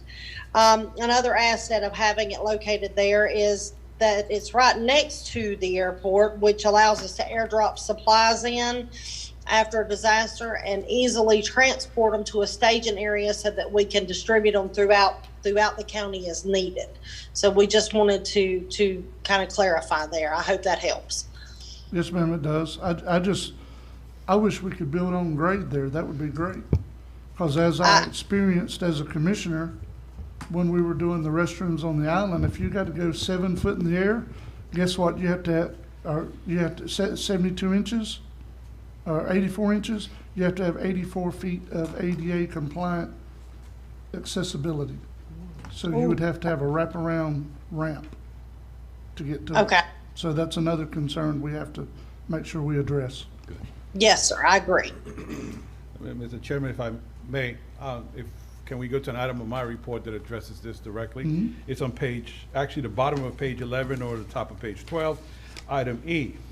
Recently, I forwarded the board a map from the Florida Department of Emergency Management that indicated locations surveyed by DEM to determine Cat 5 storm surge above grade requirements for a new EOC. There were 3 locations surveyed. The first is the original location in the airport that has a 5.10 feet above grade requirement. That is the location that Ms. Daniels is referring to at the moment. The second was the intersection of Brownsville Road and Airport Road with an 8.35 above grade requirement. That is the area that the gentleman on the phone, Mr. Kirschenbaum, was referring to this morning, that he feels inhibits the approach. And the third location with a no surge indication, meaning the building can be built on grade, is slightly north on Highway 95 from Highway 98 before the landfill, the sheriff department, and the road department. I'm sorry? What did I say? You said 95. Highway 65 going north from Highway 98. I apologize for that. Thank you, Commissioner Lockley. But it's before the sheriff department, road department, et cetera. With this information, your staff would like some definite decision on where to design the new EOC so the engineer can start this process. Mr. Collins of AFCON and I have not been able to meet with FDOT about the possibility of waiving the cost of a lease if the EOC is built on the airport. That's the original location we talked about. Hopefully that'll happen either later this week or early next week that we're working towards. But as you all know, we have a timetable with the design grant, and then we, at some point, we submitted that project to Congressman Dunn, and we were funded $1.5 million for construction, so they're gonna come calling soon, wanted to know if we're ready to go. So we just need some definite direction from the board. Well, Michael, let me ask you this. I don't know how anything else is gonna go, but I know other stuff on your agenda. One of them is about discussion you and I had with Superintendent Lanier about the property the school board owns by the sheriff department. And I don't know that they're willing to give that up. But I personally would like to see if we can get that property before we make a final decision about our EOC. Because if we have that property, then we have somewhere to put it. we're not talking hypotheticals anymore. Yeah. That will require. That's on grade. Yes, sir. That will require another survey. I believe it would be on grade as it's higher up on 65, but that will require another survey from DEM. But I don't see that being too long. Well, I'm not trying to bypass the rest of the board. That's just my thoughts on the situation. No, and we'll get to that item later on my report, Mr. Chairman. Also, the biggest thing I had for that piece of property was, I'm not saying that we can't share, but the biggest thing was some workforce housing. Yes. That we have. Commissioner Barnes could tell you, where's Jim? He's gone, thank God. Commissioner Ward could tell you that, you know, we're working with Opportunity Florida. They had someone interested in working with the county, with any of the counties that has property with workforce housing. I think other commissions have been approached by groups that want to partner with the county to do workforce housing. So I'll say, again, I'll repeat, not saying that we can't share property, but I was hoping that is a workforce housing discussion. That's the main thing I was talking to the superintendent about for that property. You need that EOC out there where it at. You ain't gonna drop no plane over there in front of the sheriff department when you need some material. The bridges go out. You're gonna have to boat it over there or something. But the plane can drop in and out and drop off stuff like that young lady just said over there. And we just have to get it to the rest of the county best we can.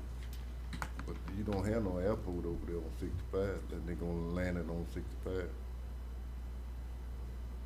I don't know whether back there where they talking about, where they talking about moving it, it won't be in the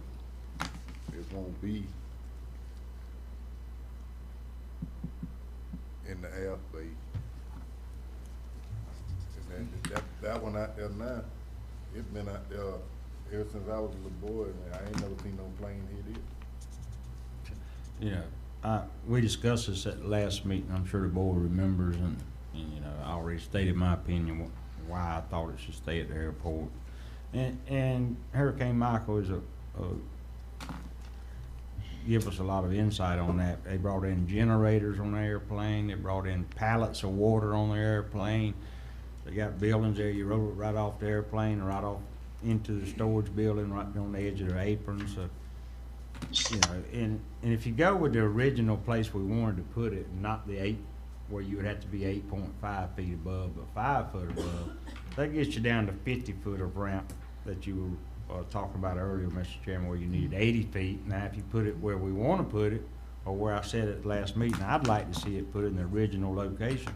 Now you're only talking 50 foot of ramp, which is only one double ramp. And our ramp is basically only used by people with disabilities. Everybody else just walk right up the stairs and into the place. So, you know, that's my opinion too. I think we need to leave it where it's at, but it is a pleasure of the board. I mean, Mr. Chairman, I believe that we should honor what the EOC staff is requesting. I mean, they know, they are there every day. Excuse me, they know what supplies they're gonna need and what facilities they're gonna need to store things, and all that. So, and you said you wanted it in the same, kind of the same place, Jennifer? Yes, ma'am. What we would like to do is put it the grassy area next to, right outside the fence near the pole barn. That is where we would like to go. Is that the one you're speaking of in here? Yes. Mr. Morone, the 510 above grade? The original spot, yes, Okay. ma'am. Okay, so I would like to also add, based on everyone else's conversation, this is not an attempt for me to try to say it needs to be an East Point. I firmly believe that bridges are connectors, not dividers. However, I will say, with the EOC on one side of the county, you are divided when it comes to a storm. And at least if you're in the center, you can get to either side, because you can go north and come back around. You might can do that from the Appalachia side, but it's just not advantageous for some of the things we're talking about. that's, you know, that might be considered wrong, but that is my opinion, so I do want to share that. Mr. Chairman, Yes. I would also think that intra-coordination among departments is huge when it comes to EOC coordination. Working with our sheriff's department, which would be contiguously located there on 65, is, I think, a huge bonus from a communication standpoint. And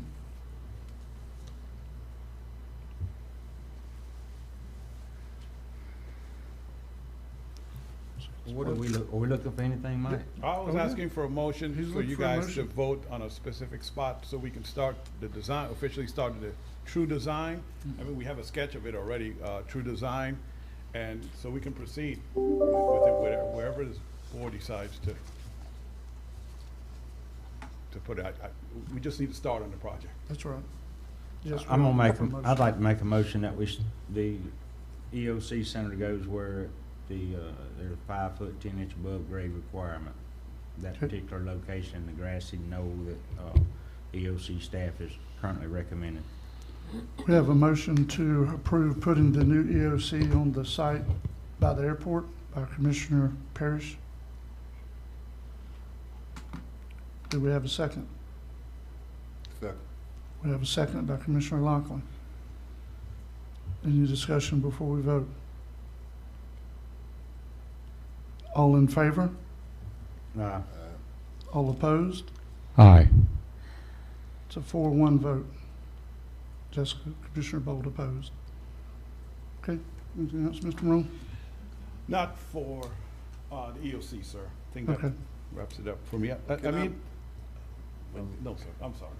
Go ahead. I like, I get that, I don't know whether you got it in your report or not, but I like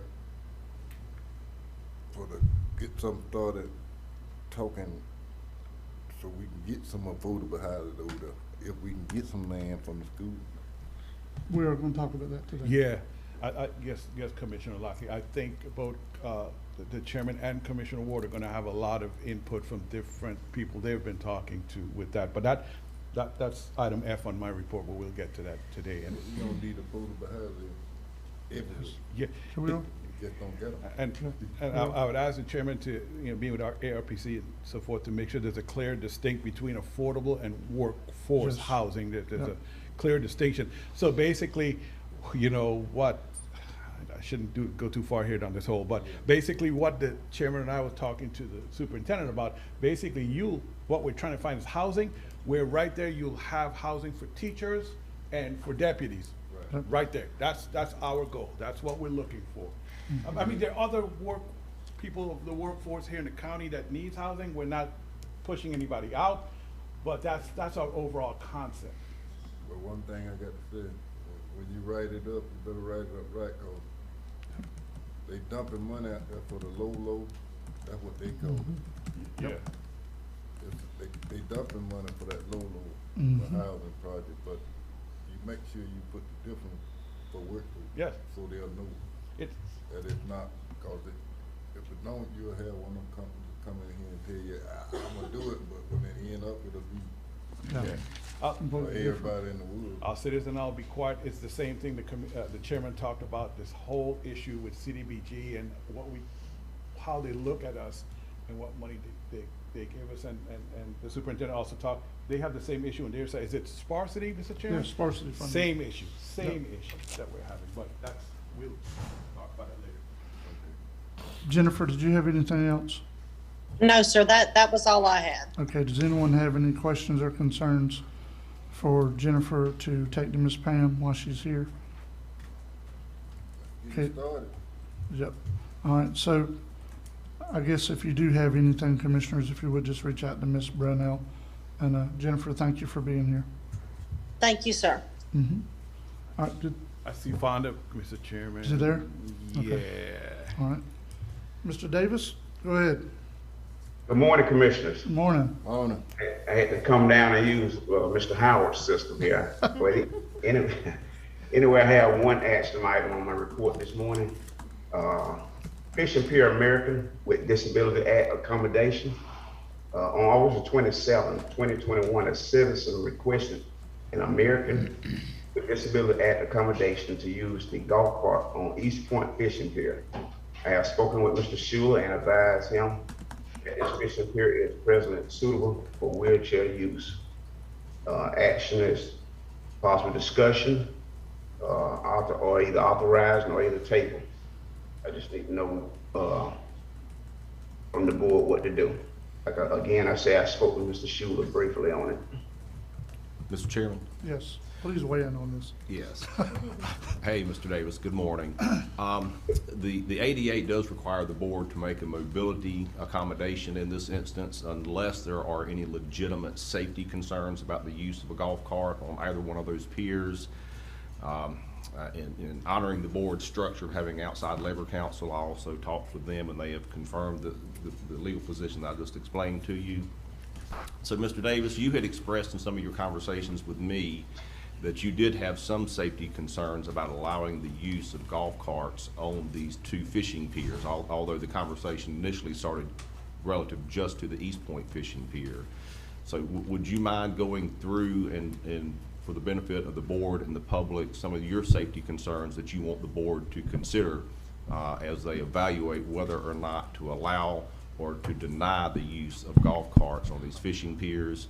And again, Commissioner, so you know, the balancing point between allowing and disallowing is that if this board believes, based on Mr. Davis's testimony, that there is a legitimate safety concern, then you can deny the use of golf carts on these two fishing piers and limit the use to wheelchairs. And they're already accessible via wheelchair. I believe there's a handicap ramp on the St. George Island side of the fishing pier, and there is just a smooth and level connection between the parking lot and the fishing pier on the East Point side, which would allow for both motorized and non-motorized wheelchair access. So, Mr. Davis, if you would, please describe to the board some of the safety concerns that you had.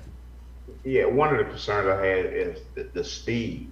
What would the golf cart and how would it be enforced if we set a speed limit for them or in the handicap equipment?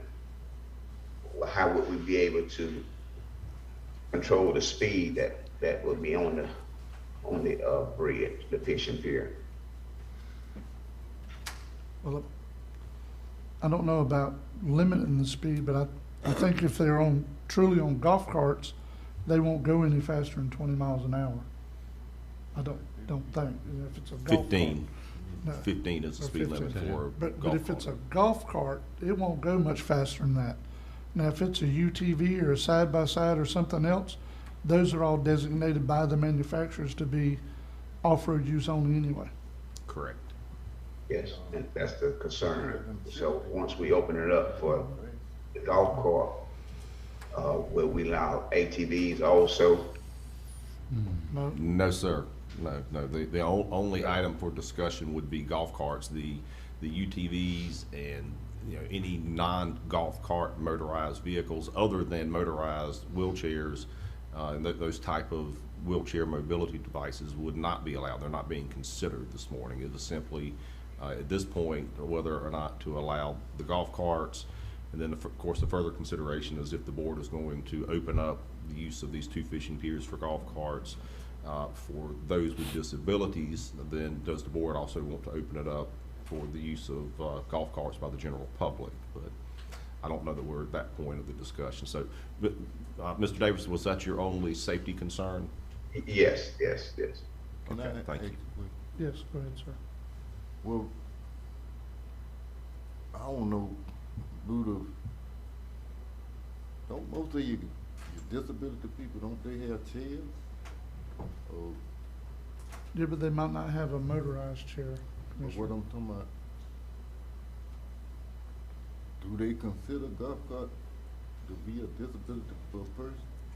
Yes, sir. There is actually some guidance out of the federal government concerning the accommodation made for people regarding mobility issues, and golf carts are specifically mentioned in that guidance as an accommodation that should be made when it is reasonable and safe to do so. For example, one of the issues that the outside labor attorney and myself discussed was, you know, the use of a golf cart on a former bridge, 2 lanes with safety curtain walls, you know, could be reasonable, as opposed to someone who says they want an accommodation to use a golf cart inside a grocery store, which wouldn't, I don't think, be reasonable. But as long as, if there are no legitimate safety concerns, I do recommend that the board allow this accommodation for golf carts for those with disabilities at a minimum accommodation, with some rules of the road. For example, a speed limit. How enforceable it would be, I don't know, but limiting the speed of the golf cart to pedestrian speed, because you're now mixing motorized vehicles with pedestrian traffic, so a speed limit would be reasonable. Requesting that people display their state-issued handicap parking placards so that the general public knows that you know, there's a special accommodation being made, and that's only if the board does not open up the use of both piers to the general public for golf cart usage. And if you do that, then the board, in addition to having a speed limit, you could, I think, require a registration and insurance requirement of everyone, the general public and those with disabilities. If the board chooses to limit the use of the accommodation of golf carts for those with disabilities on the 2 piers, I don't think at this time that you should require registration and insurance just for those individuals, because just the way that the ADA is interpreted and enforced, it could open the board up to some liability in terms of imposing an impediment to their mobility accommodation. Well, can I ask one more question? Yes. Yes, sir. Shouldn't it be, if we choose to let a golf cart, shouldn't it be specified for them to turn around, or you gonna let them turn around at every spot? The whole bridge is turnaround process, or just have spaces for, this is what turnaround for be? I think the board could do either. I mean, I've never driven a golf cart per se on the fishing pier, so I don't really have any way of helping the board understand whether there's enough turnaround room just at the end, or if you could turn around everywhere. It's the same width everywhere. It's Yeah, I would tend same to as think it that. was for the. I mean, it's the same, but what I'm talking about is the whole confusion. If somebody fishing here and the golf cart here, or either they gonna come, it's gonna cause an argument, or I'm fishing here and they gonna start turning around. Shouldn't they have certain spots you turn around? I think the board could do either. You could designate turnaround spots or not. Part of the rules of the road that most of us are used to is, you know, you drive on certain lanes as you're going somewhere, and a different lane as you're coming back and returning. So you would require those customary rules of the road so they're not driving on the wrong side of the road as they're going in one direction. I think that would be reasonable.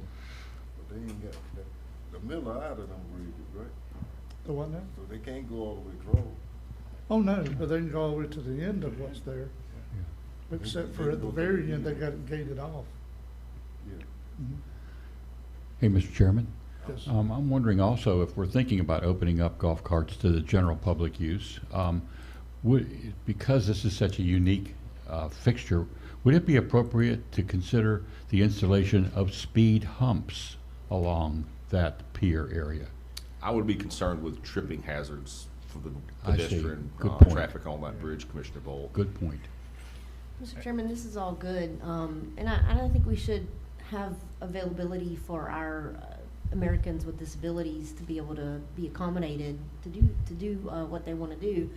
But again, it kind of opens up a lot of can of worms in terms of enforcing it. I mean, if we do say only handicapped people, then who's going to be out enforcing, making sure that all the golf carts have handicap placards? I know I'm probably going into a deep circle pit of questionable, enforcement type things, but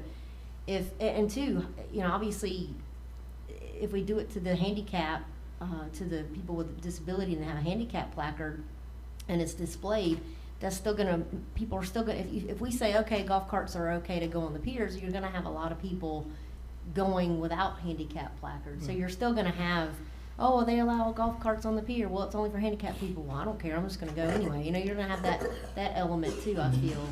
So, and again, it's all about the enforcement. There's really not gonna be probably much enforcement with someone out there saying, okay, well, you can't come on this pier with your golf cart because you don't have a handicap placard.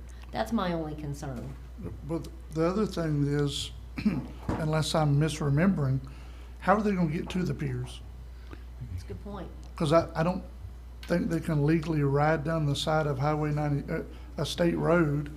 They definitely can't ride on the non-motorized path to get there. So how are they gonna get to the pier to begin with? That's my biggest question. Right, unless they live right along in that area. I don't see, you're right, because they're not allowed to They cross would have to 98. trailer it. I mean, I've had that same question, Mr. Chairman, and have made the assumption that they would lawfully Oh, trailer. that's a bad I did word. too. That's a bad word, but anyway, go ahead. I understand, but it's the only assumption that's available, Yes, because I otherwise understand. people are breaking the law, and I don't want Yes. to make that assumption. Right. Mr. Chairman. Go ahead, sir. I too, like Commissioner Walner, I'm worried about the liability of golf carts mixing with pedestrian traffic and also mixing with wheelchairs, people that can't afford a golf cart to go out on the fishing pier, so they have to take the wheelchair anyway. And I worry about underage people getting in control of a golf cart. And you got people standing along there trying to fish, you got handicapped people in a wheelchair. I'm pretty much opposed to it. I mean, that's just my opinion, but I'm worried. There's no way to enforce it. I mean, no way to enforce the speed limit. The accessibility is another issue. I just think it's a bad move. I want to make sure Americans with disabilities have access to the pier, which what I'm understanding, they can take the wheelchairs or whatever and do that. When you start mixing golf carts and people maybe having too many spirits out there in the sun on the pier, what's the liability for the county? Should somebody be run over? Should somebody be toppled over into the bay from the top of the bridge? You know, all these things come into play and become a concern. Will that actually happen? Who knows? But I got a feeling eventually it will. So, as it regards to that, I'm opposed to it. Well, and I would also say, or add to that, I think the biggest safety concern we have is mixing golf carts with pedestrian traffic. Okay. It's never been that way there before.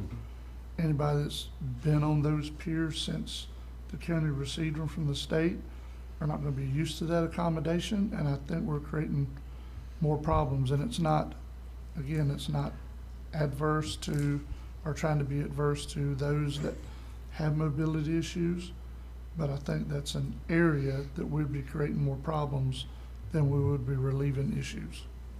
Can we get by with just letting chairs instead of the golf cart, sir? Well, I think what come up, Commissioner, they specifically asked for the ability to use a golf cart. Isn't that correct, Mr. Davis? Yes. Yeah.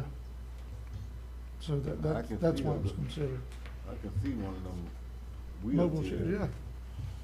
But you put a golf cart out there, the accident waiting to happen. I mean, it's gonna happen. You know, something gonna happen. Okay.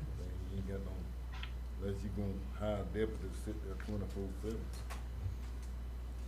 So what's the pleasure of the board? Are you wanting to table this? Are you wanting to make a motion? Or are we just having a discussion today? What are we doing? Because it is written up all those different ways. Possible motion or table this authorized use.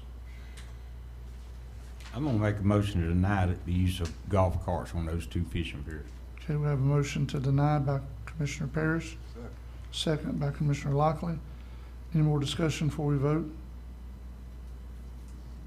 A lot of chairs and whatever they, somebody told. Would it be appropriate to have one pier only designated for golf carts? Is that a thought? And the other one pedestrian? I think that would be getting us in Even more?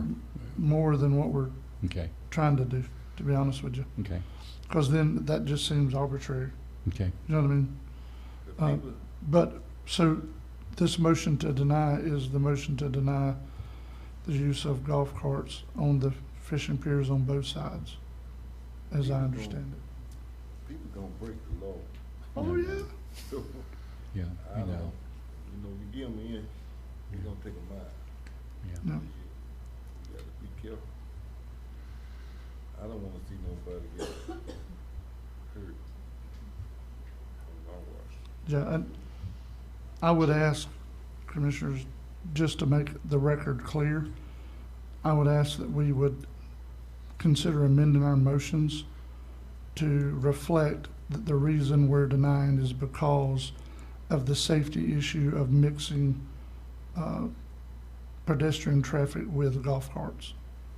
I'll make a motion, I'll amend my motion. All right. Motion's been amended. I amend the second. Second's been amended to reflect those comments.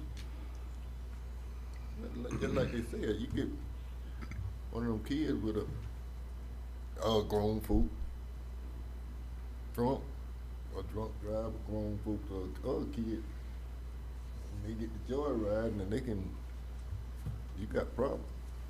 They run over somebody, hurt them. Any more discussion before we vote? All in favor? Aye. All opposed? That's unanimous. All right, anything else, Mr. Davis? No, sir, other than, again, I want to thank you all for the payment plan. Thank you, very sir. much. We Mr. Chairman, I appreciate have you. something on my Yes. report that involves Mr. Davis, if I Okay. could proceed.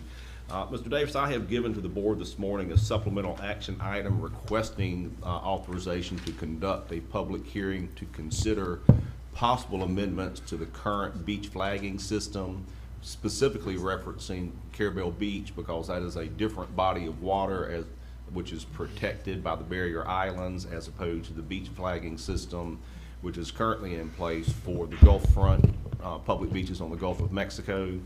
I was just curious if you had any position that you wanted to express to the board while you were here, either in favor or not in favor of having this public hearing. No, other than I am in favor. Okay, thank you very much. Well, Commissioner Lockley just stepped out, so maybe we'll bring this up when he returns, Mr. Chairman. Yeah, since he's stepped out, can we take a 5-minute recess? Yes, sir.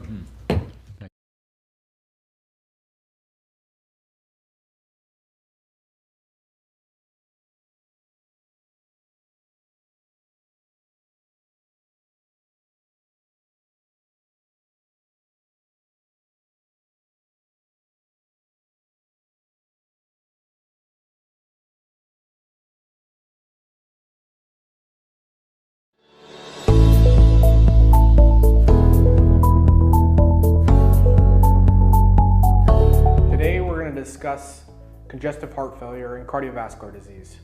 We also manage heart disease. After you see your cardiologist and are diagnosed with heart failure, either previously known as systolic heart failure or diastolic heart failure, or heart failure with reduced ejection fraction or heart failure with preserved ejection fraction, we can optimize you from a volume perspective or dial in your weights, make sure you're breathing comfortably, and address some of your symptoms. We work closely with specialists and hopefully prevent you from having to make long trips to see your specialists unless it's absolutely warranted.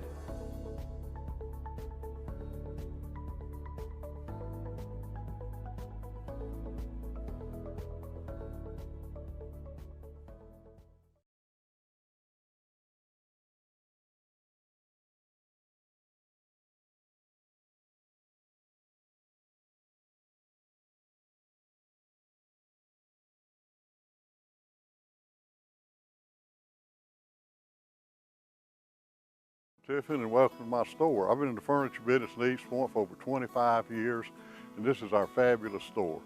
Look at all these accessory pieces we have. And these umbrella fabrics are just terrific. This is a good example. We probably have 50 sofas on the floor in umbrellas. They're so advanced in their fabric, they won't fade, and they're just real easy to clean. You need to clean them with bleach. This is a product we've been selling for over 20 years. It's called Polywood. It has marine grade stainless steel screws, and you can't wear it out. It's guaranteed 20 years outdoors. I've been in print for 50 years, and I do all kind of art, and we're gonna just show you a lot of our paintings and prints, and my daughter Lacey has these prints. We got some stack paintings of St. George, and we'll show you those in Apalachicola, showing different businesses and places of interest, and we have those little prints that you can come in. Great souvenirs for tourists. As Royce flew in on his drone, he flew over our big log out front. His name's Big Charles, and Mr. Golden pulled that log 5 or 6 years ago out of the river, 30 or 40 feet deep, and it was buried in the mud, so it's the best example of any piece of cypress that's ever come out of the Apalachicola River. This is an example of how these logs end up. This log we've dated is around 2,000 years old. It takes us 5 years to dry these logs. We have to air dry them, split them to get it to this stage. So they're magnificent. We just love these things. One other thing we do here at Tiffin's, we offer a complete line of window treatments from Home Renovations and Shutters, a big wholesaler. So we got everything from shutters to the latest things here, window treatments. Here we have Audra. She's our store manager, does a terrific job. Amy, who sells and does all of our technology. Angie, who's an interior designer.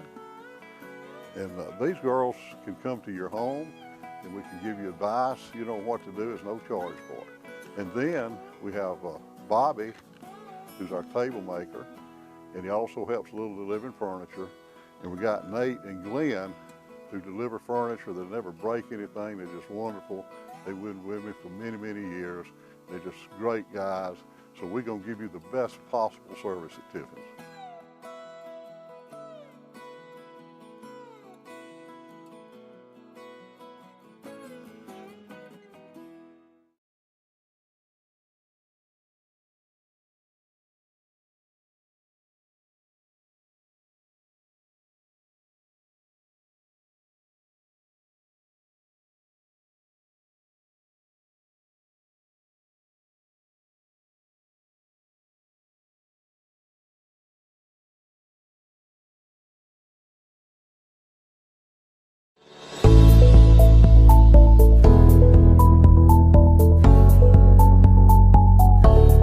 In regards to our swing bed program,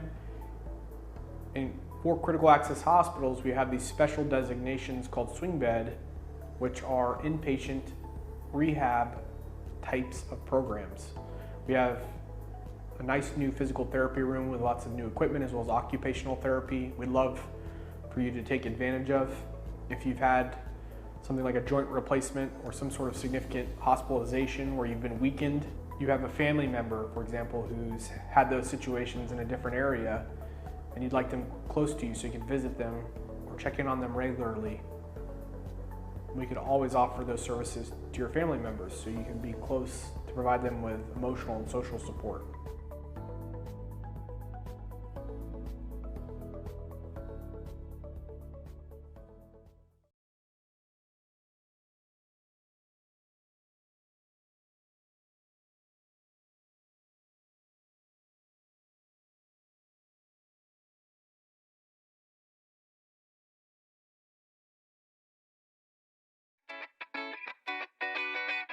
Come inside and check us out. We have something for everyone.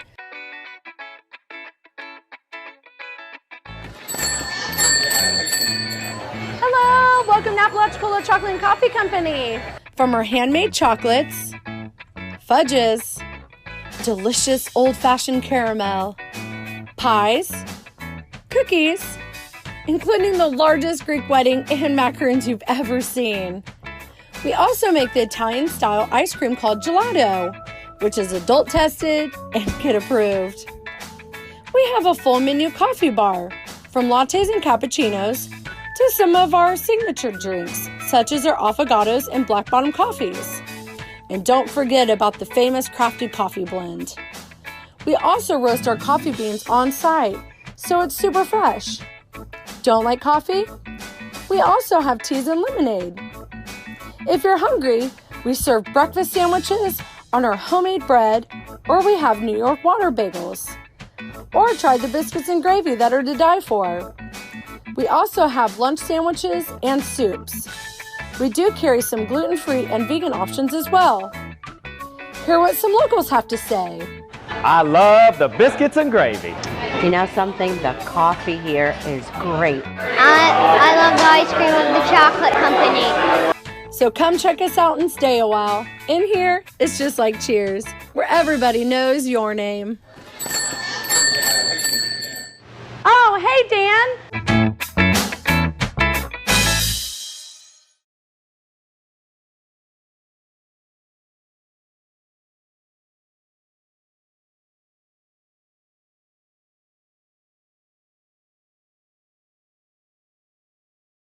Our beautiful piece of paradise, please make sure you visit our local shops, restaurants, galleries, and take some time to experience something different and take a fishing trip or tour with one of our experienced guides.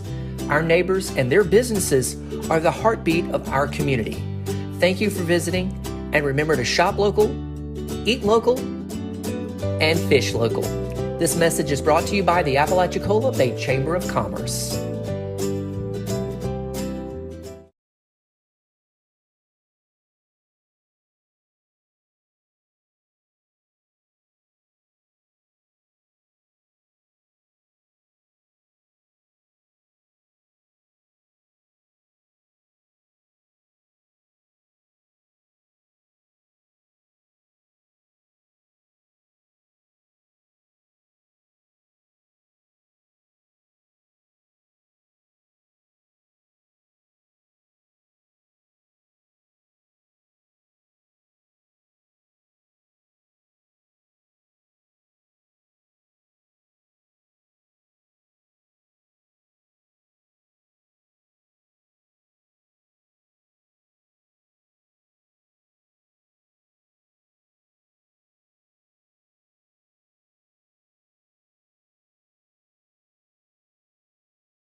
Franklin County Board of County Commissioners now back in session. Up next would be Mr. Eric Lovestrand, our Extension Office Director for IFAS. And if I Mr. may, Chairman?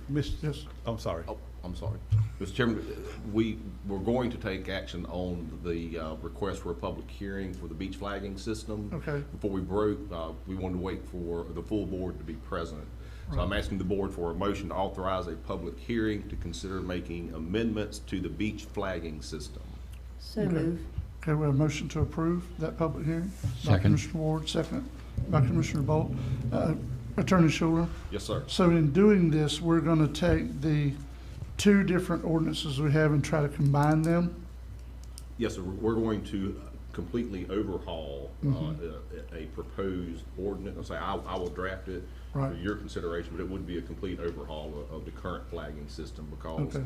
right now it just seems like it's not working well, having Carabel Beach being subject to a flagging system which is based on the weather conditions for the Gulf of Mexico as opposed to St. George Sound.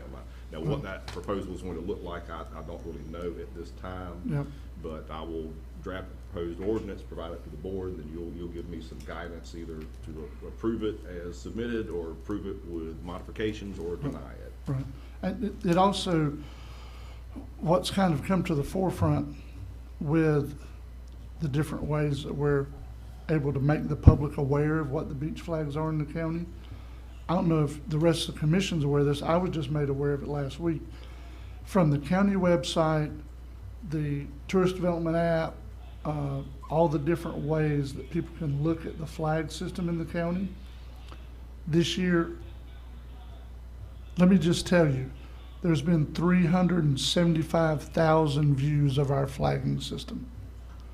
So what has come about is NOAA does not track Carabel Beach because it's not on the Gulf front, it's on the bay.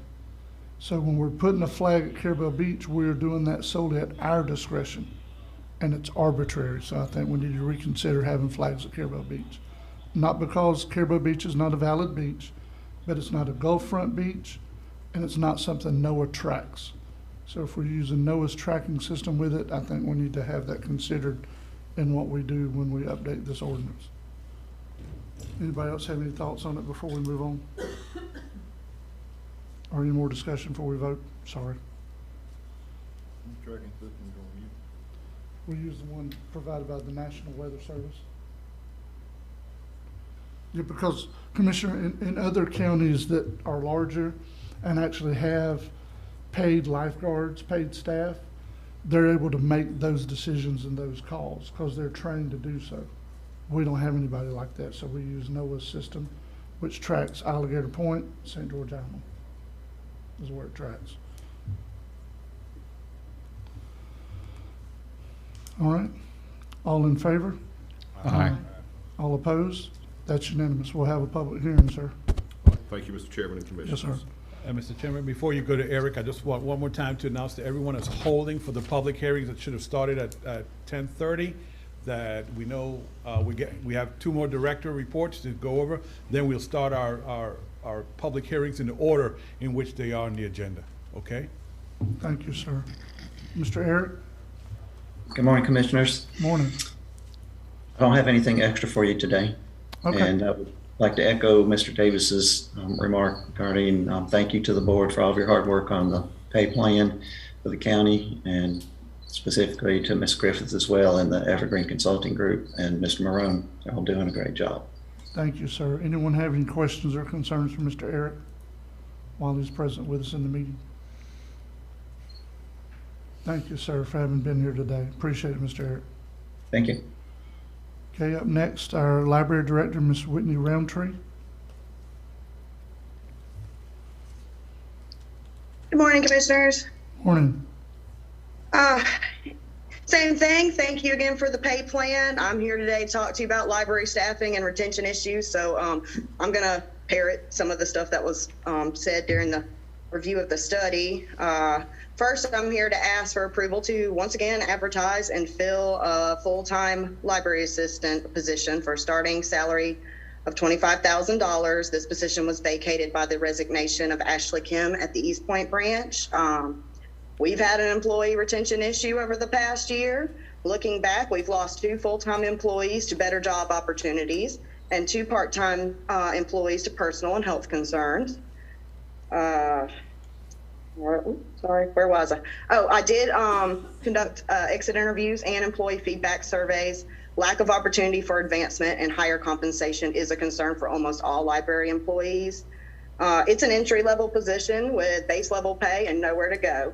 Currently, we have a flat hierarchy. I sit at the top and everyone below me has the same title and pay. I believe at some point we should seriously consider adding or converting 1 or 2 mid-level positions. I did mention that in my feedback to Evergreen. I've also identified a few other areas that could use improvement. I'm working with EagleTree and Wild for equipment and software upgrades. I've been getting quotes and estimates to ensure that the staff has the tools they need to perform their job successfully. I've also selected some training materials focusing on sensitivity and respect in the workplace to ensure that we are fostering a safe and inclusive environment for all.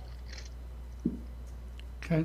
And that's item number 1. Okay, so you're looking for the permission to advertise internally and externally, replacing Ms. Kim, who resigned. Yes, sir. Okay, pleasure of the board. So move. Motion by Commissioner Ward, Second. second by Commissioner Parrish, both to approve this advertising. Any Thank you. discussion?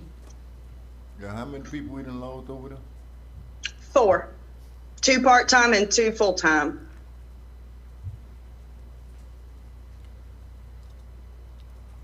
Any more discussion before we vote? All in favor? Aye. All opposed? That's I unanimous. oppose. You said you opposed, Commissioner? Yeah. Okay, it was 4-1 vote, sorry. I didn't hear you, my bad. All right, go ahead, ma'am.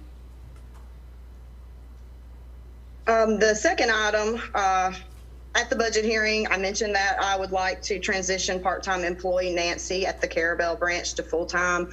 Nancy's been with us, I believe, 3, almost 4 years now. We have enough in salaries in the current budget cycle to go ahead with the transition, obviously, because we've had open positions throughout the year.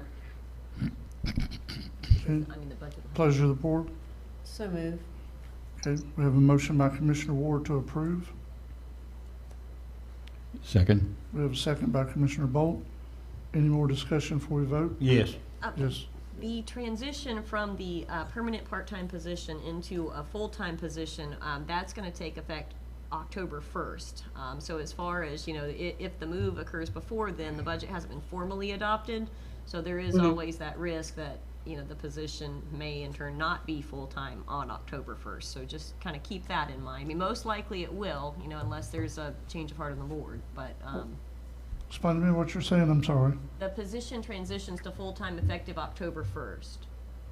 Yep, so that was discussed in the budget workshop. So until the budget's actually formally adopted, you know, there is the risk that, you know, of course, October 1st, that she may not be full-time. But most likely it will occur. I just wanted you all to be aware of that. Then, if that's the case, Aaron, I'll amend my motion to reflect this movement from part-time to full-time be effective as of October 1st.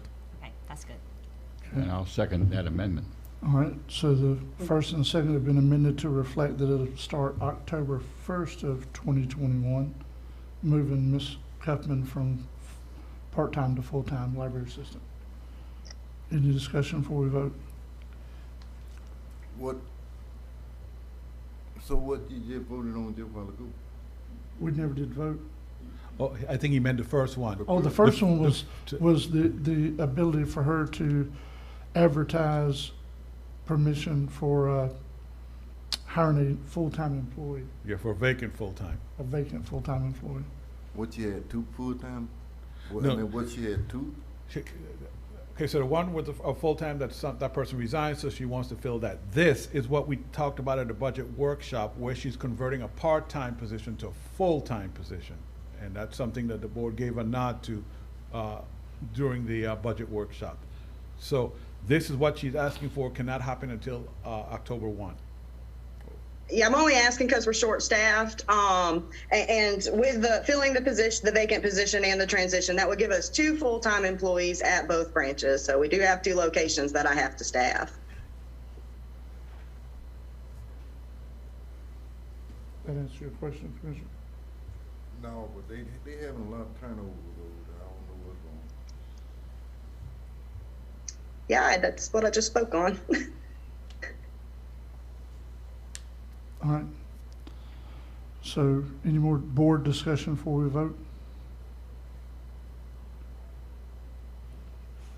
All in favor? Aye. All opposed? 4-1 vote. Commissioner Lockley opposes. Ms. Whitney, Yes. earlier we had a resident speak to us in public comments, Ms. Brenda Carlin from St. George Island, about Constitution and Citizenship Day being September 17th. We I have received an her. email about that this morning. Oh, did you? Okay. So I was going to say we have her information. If it's something that we can do at the library, I think it would definitely be a good thing. I know you have a full list of informational items here with everything the library is doing.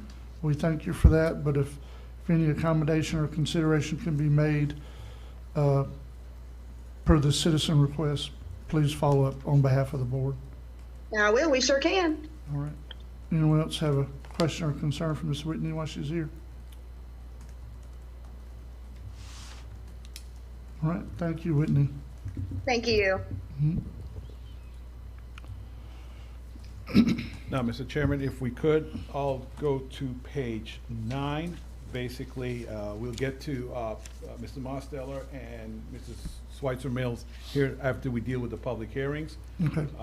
And I'll let Courtney speak to the public hearing. The first one is going to be item 17 on page 9. It's a land use change that if it's approved, they'll follow with a rezoning change. Good morning, Courtney. How are you doing this morning? Doing good. Can you hear me? Yes, we can. All right, perfect. So the first one we have is the land use change of a 2.1 acre parcel going from commercial to residential. Here is the location map. So just as a reminder for they wanted to rezone to R1A. And with R1A, it's about 3 units per acre. And their setbacks are just the same as if it would be for R1 residential. They've got 25 feet that they'll have to abide by on the front, 10 on each side. And then because it's on the water, they'll have to worry about their flood zone and also their any setbacks from wetlands. But they are going from C4, is 2.1 acres, to R1A for 6 units. Okay. I don't want to ask a question I shouldn't ask, Courtney, but I want to ask you a question. Okay. What would be the advantage of changing from C4 to R1A? Doesn't C4 allow for them to build a house there if they want to? Yes, but it's I think C4 falls under the same regulations as R1, which is 1 unit per acre, and they only have 2 acres or 2.1 acres. So with them going to R1A, they get more houses for their property.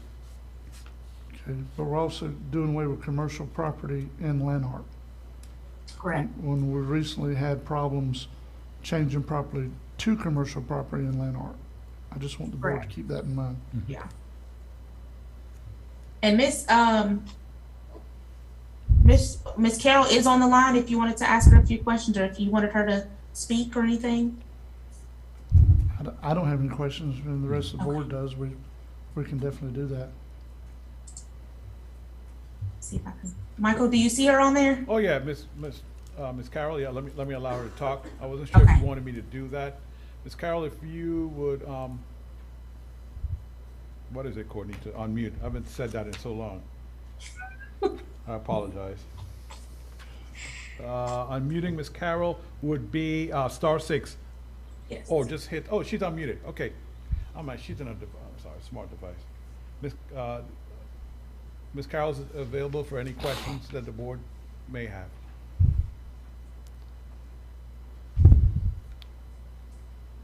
Ms. Carroll, this is Ricky Jones, Commissioner District 1. I would ask this, is the intent to build maybe 3 home sites on this 2.01 acres? No, sir. We're planning on building 6. I went to Mark Carrington in the very beginning, and he said we could do 6 at 1/3 acre each. The reason why we decided to go from commercial to residential is because we were having a lot of problem selling the property commercial. Okay. Okay, fair enough. Thank you.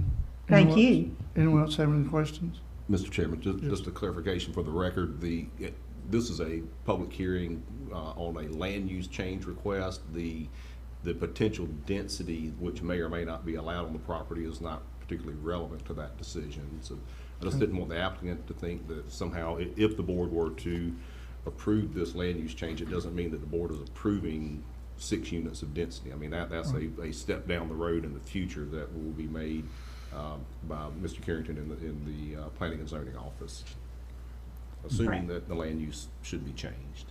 Thank you for the clarification. All right, anyone else have any questions? If you would, Mr. Chairman, you can call for a public comments, either in the room or online. Okay, so let's do in the room first. Anybody want to comment publicly on this public hearing? Land use change? Okay, nobody in the room? Anybody via Zoom, sir? Zoom, if you would raise your hand on your smart device, if you'd like to speak on this matter.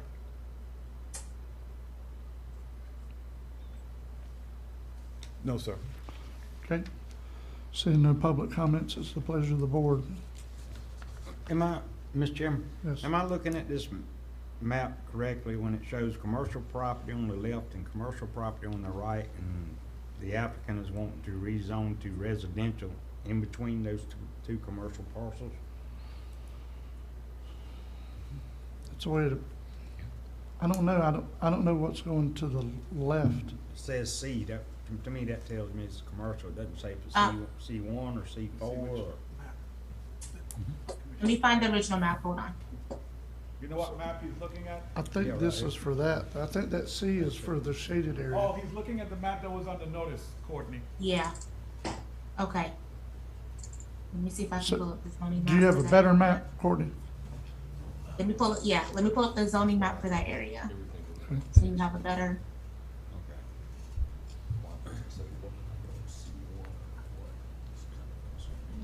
Everything within the black dashes is commercial. That's the way it's always been interpreted. We'll let Courtney. You see that? So most of this to the, like, you have a little bit of R1 here, and then all of this to the left of it is C4. All is, then this little box is C4, and you have C3 to the right of it. You'll see, 4 didn't show up on the little map for some reason.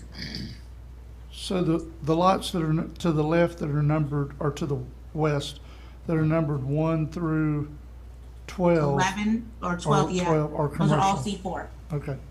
I think, that's what you were asking, correct? Okay. Isn't that designation as C3 where the Lanark Market is now? I believe it is. Good question. Courtney, the one immediately to the right, is that the ho-hum part? I think so. I'm not entirely sure. No. The C3 section is what they were asking about. There's a house right there. Courtney, Mr. Chairman, if I Yeah, could. yeah. Would you go back to the color map that was originally displayed? Does that look to me like it might be where the boat ramp and the market are? Yeah. I think Right here? The property appraiser, I think he's talking about the property appraiser's website map, Courtney. Okay. Okay, yeah, this one right here? Yes. Okay. Yes, so that definitely would be to the right, Mr. Chairman. That's the, I mean, you can clearly see the harbor and the market. Oh, okay, okay. Yeah, that's it. All right. Okay.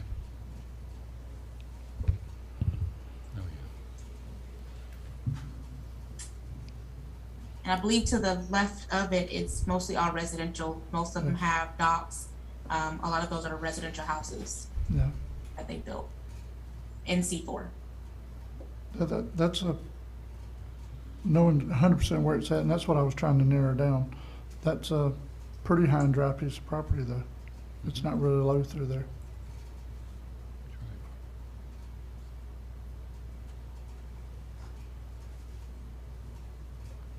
So, what's the pleasure of the board? I would move to approve. Okay, we have a motion to approve the land use change by Commissioner Bolt, I'll second. second by Commissioner Ward. Any more discussion before we vote? All in favor? Aye. All opposed? I oppose. It's a 4-1 vote. Commissioner Parrish opposed. Sir? Okay, I didn't hear you. So 3-2 vote.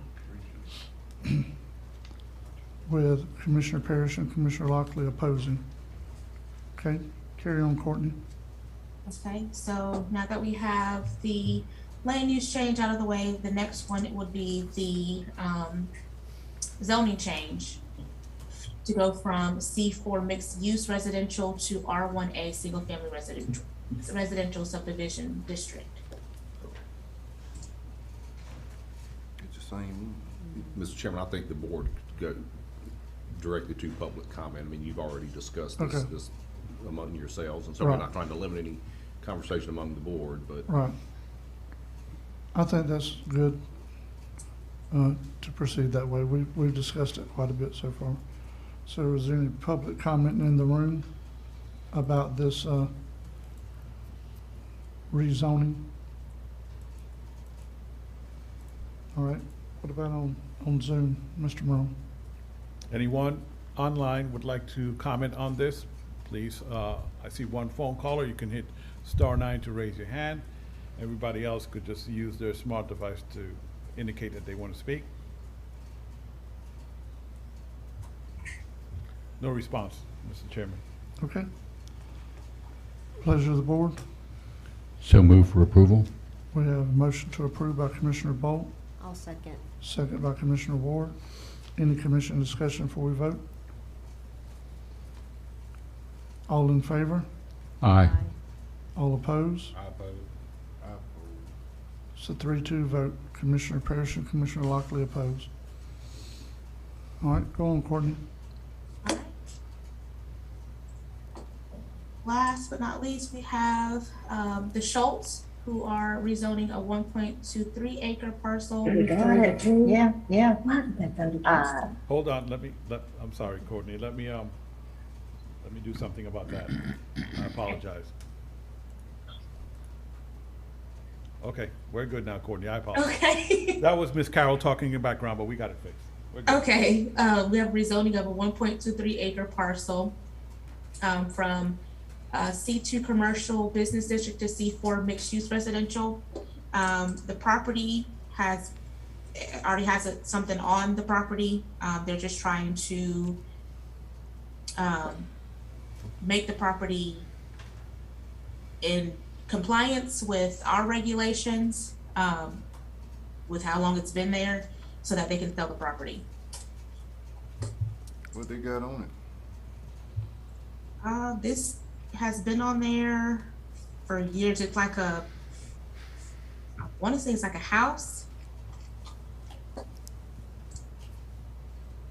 So basically, Courtney, what you're saying is our zoning rules have changed since the house was built.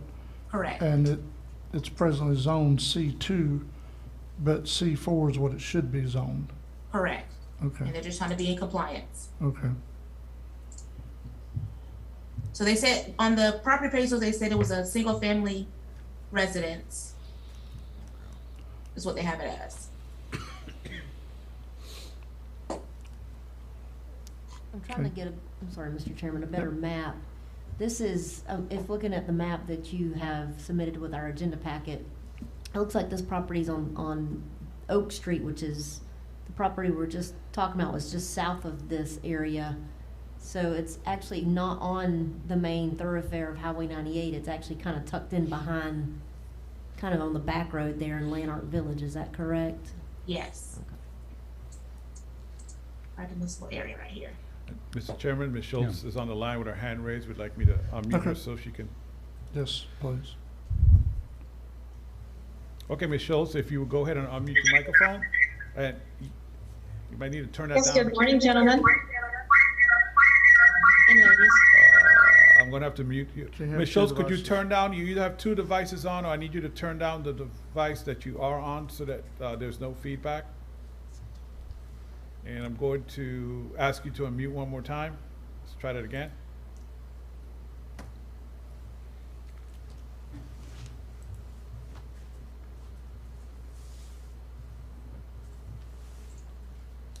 Okay, Ms. Schultz, go ahead. Yes, you're welcome. Yes, ma'am. There's something in the house that's feeding back. Do you have multiple devices on?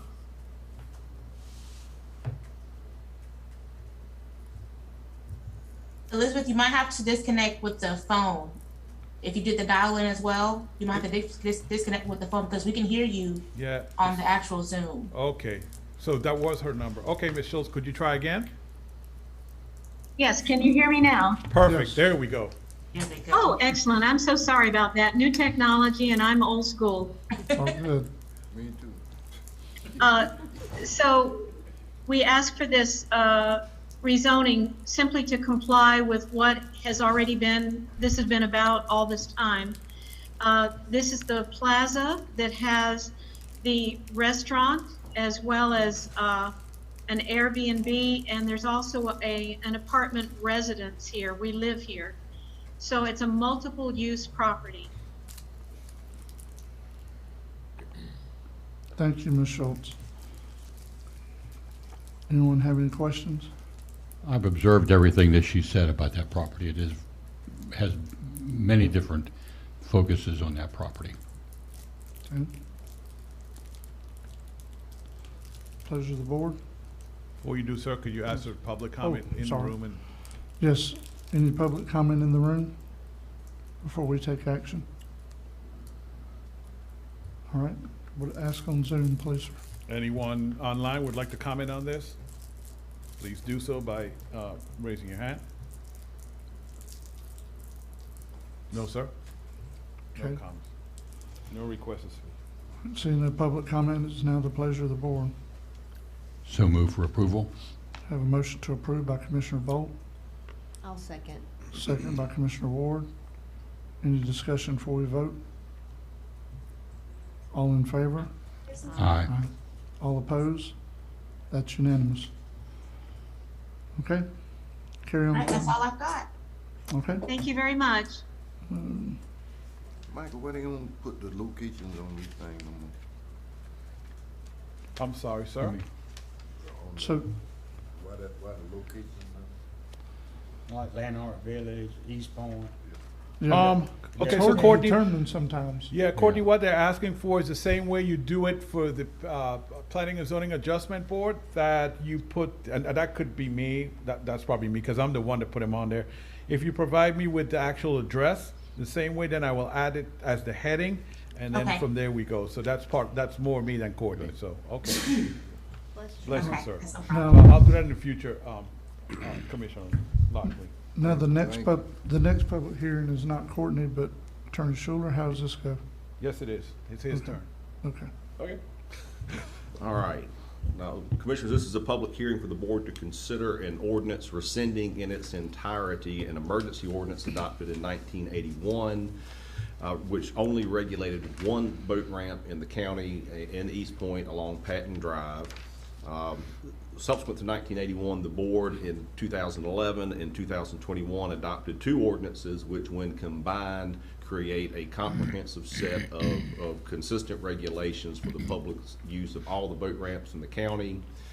The emergency ordinance in 1981 was adopted on an emergency basis to essentially address some nighttime drinking and other carousing that I inferred from the language in the ordinance. It is inconsistent in two significant ways with your current comprehensive set of regulations. One, the emergency ordinance in 1981 prohibits the possession of alcohol.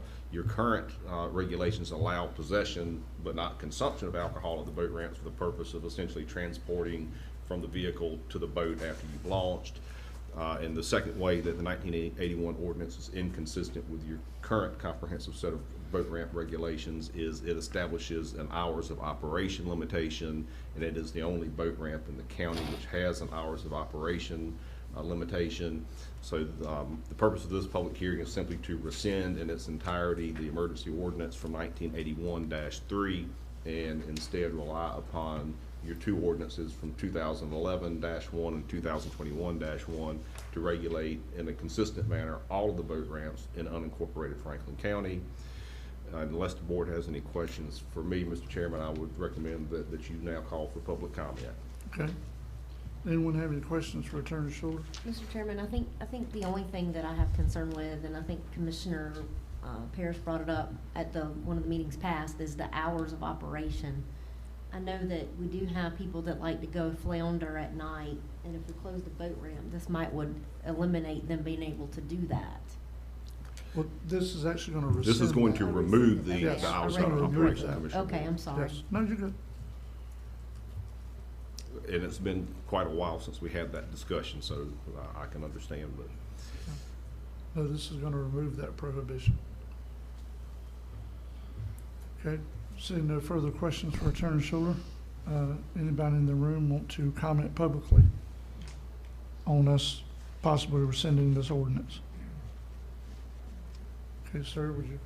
Any call for attendees public online via Zoom would like to comment on this, please indicate that by raising your hand. No raised hands, Mr. Chairman. Okay. Pleasure of the board. So moved. Okay, we have a motion to approve rescinding this ordinance by Commissioner Ward. Second. Second by Commissioner Bolt. Any discussion before we vote? So this will make us, do we have to vote again, or this will make it one for all? One for all. For all. yes, sir. One One for for all. Yep, good point. All in favor? Aye. All opposed? That's unanimous. Chairman, that concludes your public hearings for today, so you can go back. To Mr. Mustedler? Yes, sir. Okay. Up next, Mr. Ted Mustedler, Interim Airport Manager. Good morning, Commissioners. Good morning. My report this morning is mostly informational. I do have a couple discussion items and possibly an action item or two. Okay, Mr. Ted, can we go to your action items first, please? Oh, okay. I need to purchase a box of ceiling tiles for the FBO that the leaking roof damaged some time back. Need permission to do that, possibly from ACE. All right. We have a motion by Commissioner Parrish, Second. second by Commissioner Ward. Any discussion before we vote? Yeah, Yes. why are you bringing that up, can't he ask Micah, or tell Micah what he? Well, I mean, Waste some time. Yeah, on it. I think at some point the board had made a, I know. yeah, give him a limit. $1,500 Yes. cap is my recollection, Yeah, and- subject to your approval. Yeah, and Ted, in addition to that, you can also even just check with Shane first to see if he has any extra ceiling Okay, tiles. I'll Then take we'll care of it then. Purchase the difference. So I you're was good. told that I had to come forward to the board, so. Yeah, well, We- over a certain amount. No. I think the board directed that you get with Mr. Morone on small stuff like that, and he Yes. can go ahead and authorize that and then bring Okay. it back to the That board way for you're not waiting, ratification. yeah. In other words, without his approval, you can't go and do that, but saves the board time. I mean, Yes, yeah, I we're gonna let you understand. get some ceiling tiles, but you can just deal with Mr. Morone on that and move on. I Okay. concur completely. Thank you, sir. So do we need to rescind those motions, or we're good? Was the motion made? Yes. Oh, Yeah, I'm sorry. Go ahead. Yes. Yeah, I would rescind the motion to move on. I rescind my motion. All right. Okay. All right. On down to the item H, there's correction there. I said Kubota excavator. It's a Komatsu excavator. And the amount of $10,000 to $15,000 is public opinion. According to Howard, the county's cost would be $5,600 a month for an excavator to rent to clean out the ditches. Per month, Mr. Chairman, how many months are we talking about? We, just talking about it, we figure maybe a month. $5,600 for the month, the rent? Yes. This is a big machine, excavator, backhoe type situation. And who's gonna, Mr. Chairman, who's gonna run this thing? It would be the county people, So you're gonna road send the department. operator over to? Yes. Okay. That's when, our discussion was when everybody gets well and back and they get a few idle hours that they could get out Is this part there. of the drainage project that we've been talking about? It would be, supposedly it would, help that situation. This is something that should be done pretty regularly. The last time it was done, as I commented here, was when we bought that Komatsu. The county bought it. No, Commissioner Parrish has a good point. Do we want to wait until we get a commitment from FDOT and for the drainage? Then the county wouldn't have to, or the airport wouldn't have to pay for that outside. We can tag the drainage, It's up for your discussion. the drainage project. I mean, Well, that's why I was that's a asking. very good question. We could, I mean, it's something, Ted, you think we could probably get away with as part of the drainage project? Yeah, I mean, they wouldn't let us just go rent to dig ditches, but if it's part of that drainage project, then it probably would be included, be able to utilize some of that money that we've allocated. Then you won't tag the airport budget. That's for fine. that. It's just that the county has historically done it in the past. And it's been 15 probably years since it's been done. Let's talk to John Okay. and see it, because if we could get away with that, Ted, I prefer, let John, not John, but let the state pay for that. Okay. As part of that project, if you don't mind. That's fine with me. Yep. All right. Good. And that's basically it, except for the informational. If you have any questions of me or that I can answer. Mr. Chairman, if I may, Ted, that same item A, same thing, where you talked about the RFP. I think John said we have to wait until they approve it, then we go for the RFP, because if you do something prior to us signing on it, then they won't pay for it. They Correct. won't- Yeah. Correct. So the same thing applies to item A on his report, commissioners. So those Okay. two things, Ted, I'll put a star by it, and let's, me and Okay. John have a call. Okay. Any of these other informational items that the board has any questions about? Only, Mr. Chairman. Yes. On the T hangers on item K. Years ago, we couldn't find enough planes basically to rent the T hanger, so other people were renting them as storage. Is that still ongoing out there? No, sir. There may be one or two that's going to have to be booted out, and we have discussed that out there. But for the most part, they're all filled with aircraft, except now the 60 by 60 hangar. That's a different issue.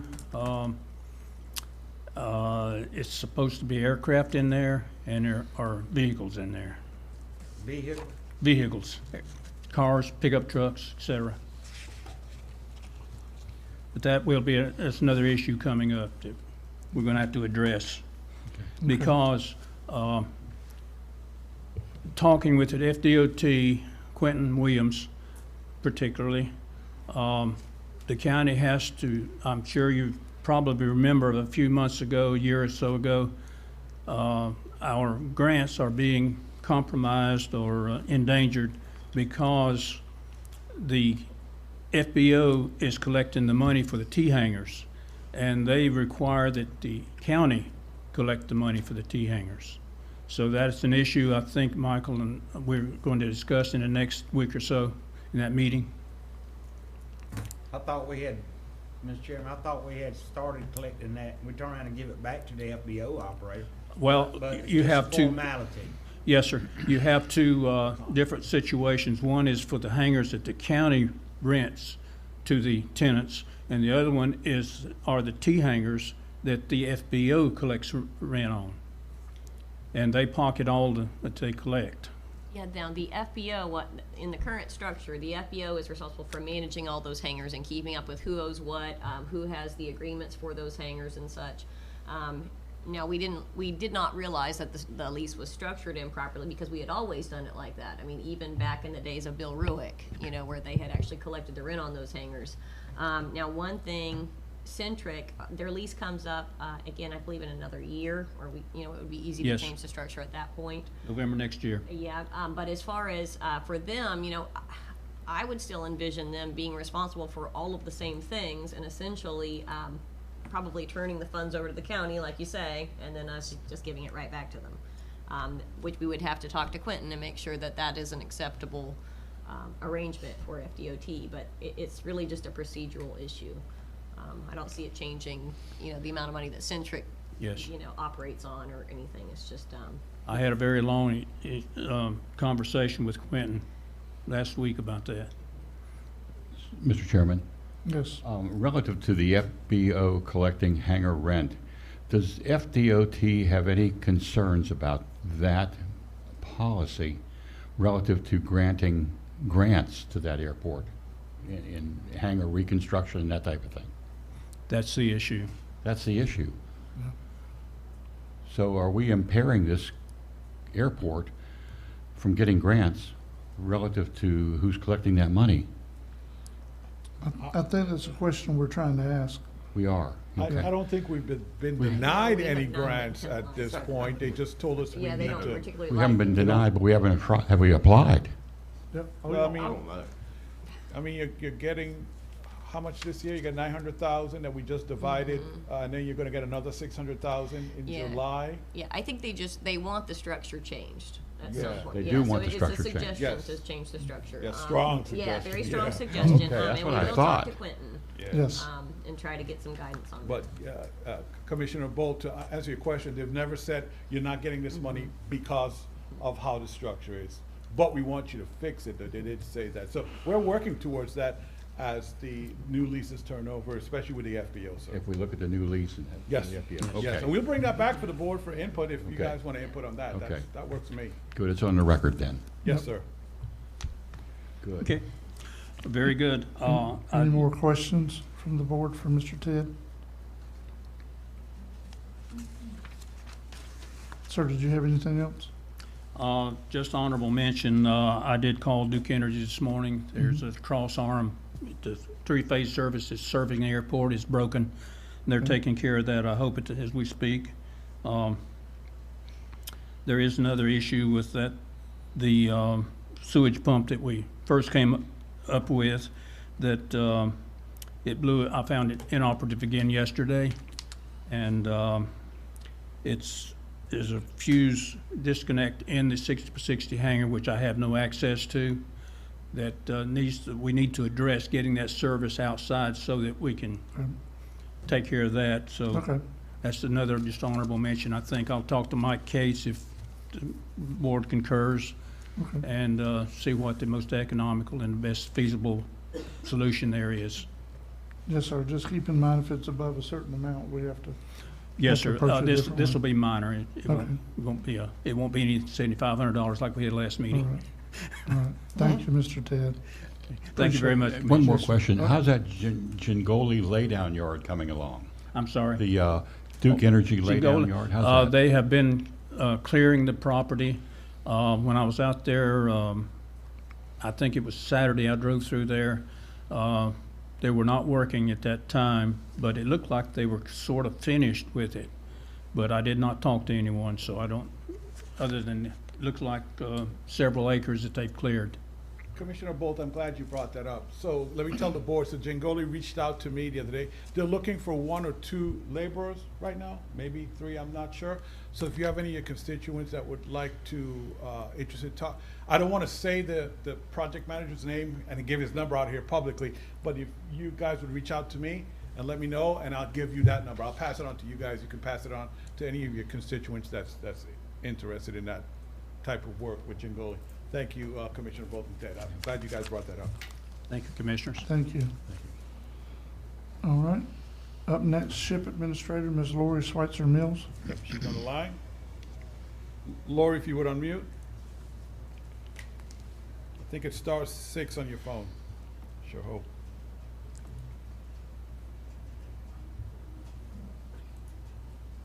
Lori, can you unmute? There she Hello? goes. Yeah, Yes. okay, now we're good. Sorry about that. Good morning. The first item in your packet is the SHIP annual report for closeout year 1819. The total expended for applicant strategies is $462,870.11. We helped 6 applicants with down payment assistance, 9 with owner-occupied rehab, 2 with emergency repairs, and 18 with disaster grants. On page 11 of the report, it shows the data so far for interim year 1 for the 1920 fund. We do not have data, of course, for interim year 2021, as we did not receive the SHIP funds last year. Do you have any questions on the first report?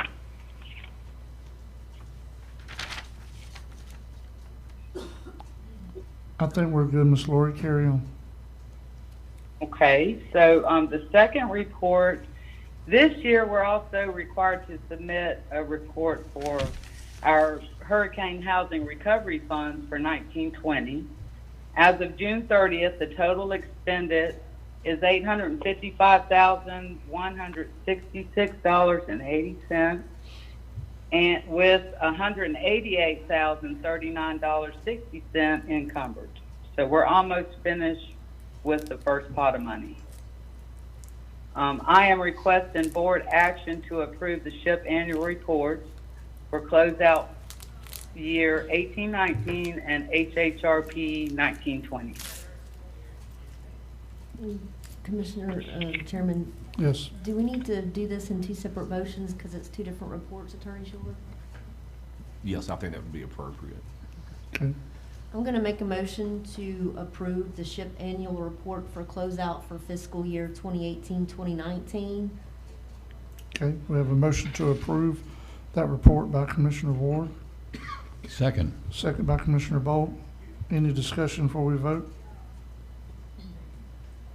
All in favor? Aye. All opposed? That's unanimous. And I'll also make a motion to approve the HHRP 2019-2020 report. Okay, motion to approve the report for HHRP 19 and 20 Second. by Commissioner Ward, second by Commissioner Bolt. Any discussion? All in favor? Aye. All opposed? That's unanimous. All right, Okay, the next thing I have is for the Hurricane Housing Recovery Funds. At the July 6th meeting, you approved a change in the cost of the manufactured home replacement for 552 Oyster Road in Apalachicola due to the home having to be an Exposure D home. The total approved is $85,452.21. Capital Area Community originally agreed to help with the needed septic replacement, and they still are able to help, but they have an estimate for the septic is $13,300. They're only able to help with $9,000, which leaves a balance of $4,300. So I'm requesting a motion to change the total amount of the mobile home replacement for 552 Oyster Road, Apalachicola, from $85,452.21 to $89,752.21. I have a question, Ms. Lori. How far out does water and sewer availability go in Appalachia? Does it not go down Oyster Road? It does not. Okay, No. all right, I just wanted to clarify that. Water may, Yep. but I'm not sure about Okay. sewer. Okay, You got the Yeah, you're right. She does have city water, but they just do not have the sewer. okay. Commissioner Lockley, you have a question? You got the monies to do it? Yes, sir. So move. Motion to approve by Commissioner Lockley, Second. second by Commissioner Parrish. Any discussion before we vote? Seeing none, all in favor? Aye. All opposed? That's unanimous. Carry on, Lori.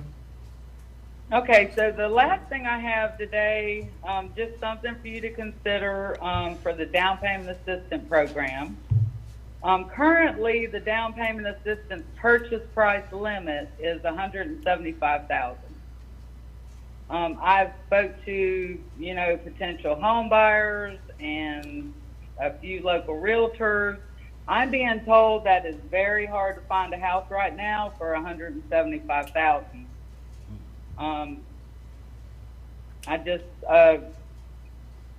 The USDA Rural Development Area Loan Limit for Franklin County is $285,000, which is way higher than what we have. Just to make it possible for people to use the program, I'm asking you to consider raising the purchase price limit from $175,000 to $250,000. So, Ms. Lori, I'll say this, having looked into this before you even brought it up, the USDA Rural Development Area Loan Limit is to ensure that people that live in rural areas can find adequate housing. I found it very significant they have their limit up to $285,000, and I think Franklin County should match that with our down payment assistance. Because I don't want to have someone, and this is just me personally, I don't want to have someone trying to get down payment assistance to get a home, and the home's, let's just say $280,000, USDA allows for that, but they can't get down payment assistance because we moved it to $250,000 or something just below that amount. I think we should match whatever. I think we should personally think we should match whatever USDA has. That way, anybody that's trying to use that program, it specifically addresses providing housing in rural areas. Then our program is going to match that. That's how I feel about it. Okay. If I may, Mr. Chairman, I would say, Commissioners, I'm with the chairman, either do that or basically take the money that's in that strategy and have Lori put it in rehab or, emergency repair, it's some other strategy, but because it's just gonna sit there and roll over from year to year if they can't use it. Well, it can't roll over too many years. That's true. It would have to be spent, of course. And I have people that, because we opened the application period September 1st, I already have people asking about it and putting in applications. I have been told by them, well, I don't know if I can find anything for $175,000. So, I think it will get used. Mr. Chairman? Yes, sir. Are there income limits as to who can qualify for this down payment assistance? No. Well, we only go to moderate income. So we help very low all the way up to moderate, as long as they're not over that income limit. And what is the And limit for moderate? it's different per family size. It's different for each family size. Family of 4. What is the limit for moderate? Okay, hold on. Family of 4 for moderate income. As long as the household income's not over $69,720. Okay, thank you. Yes. 59. Didn't you said 59, correct? No, 69. 69, okay. So right under 70,000. I'll make a motion to raise the purchase price limit from $175,000 to equal the USDA of $285,000. Okay. Okay. Have a motion to approve by Commissioner Ward, second by Commissioner Lockley. Was that correct, sir? Heard you? Yeah. Okay. Second by Commissioner Lockley to move this limit up to $285,000. Let me ask a question before we vote. Attorney Schuler, I should weigh in on something. Is it appropriate for us to, as a board, consider to maybe make the wording of this vote to match the USDA Rural Development Area Loan Limit? So if it moves up next year, then this will move up and we won't have to continue to address it, or is that something we should stay away from? That depends on what the board's intent, the way the motion is phrased is it's capped at 285 and will be Right. frozen at 285. Right. So if USDA went up or down, Right. you know, we could find ourselves out of compliance. Okay. I will amend my motion to state that, raising the purchase price limit from 175,000 to whatever the USDA rural development area loan limit is. Now and in the future? In the future, now and in the future. Yeah. Okay. Thank you, Commissioner. So. Okay. Thanks The for bringing it motion's up. been, no, you're good. The motion's been amended. Sir, do you amend your second? Yeah, I'm gonna amend my second, but I got a question. Okay. Go ahead, sir. Ms. Laura, what is the down payment assistance for 285 on the house? 10, is it? You mean how much does the applicant receive? Is Yeah. it 10%? No, 10,000. Yes. 10,000? No, well, if they're moderate income, they get 10,000 for the down payment and closing costs. If they're low income, they get 12,500, and if they're very low income, they get 15,000. Okay. Didn't know that. That changed. Okay, You asked so- that question. Is that something that's set by SHIP, or is that something this board has set, Lori? The board has said that. Okay, I think we Yes, might, every 3 years we have to do our LHAP, which is coming up May 2nd, by the way. But every year, you know, we come up with our plan, and Okay. that's been in the plan for, I would say 6 to 9 years. You know, we've done it that way. okay, thank you. It's at the pleasure of what you want. Yep. That's where we put that. I Or understand. in how Thank you much for the they get. information. We'll just bite Yes. this apple one bite at a time. But, so the motion has been amended, and the amendment has been seconded. Any more commission discussion before we vote? And we are raising this from 175 to match the USDA Rural Development Area Loan Limit for this county, which is currently at 285,000. All in favor? Aye. All opposed? That's unanimous, Lori. Thank you. That's all I have today. All right, anyone have any questions or concerns for Ms. Lori while she's still in attendance with us? Thank you, Lori. Thank you. All right. I think, Ms. Griffith, we've made it to you.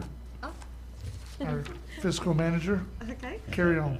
All right, item number 1, Franklin County has received a grant from the Florida Department of Transportation to fund the construction portion of the widening and resurfacing of 5.261 miles of CR 30A from Highway 98 to 13 Mile Road. This project is fully funded by the state grant and is expected to cost $3,671,550. Board action to approve the attached grant agreement and resolution granting authorization for the chairman to sign the agreement. So moved. We have a motion by Commissioner Parrish, Second. second by Commissioner Bolt. Any discussion? All in favor?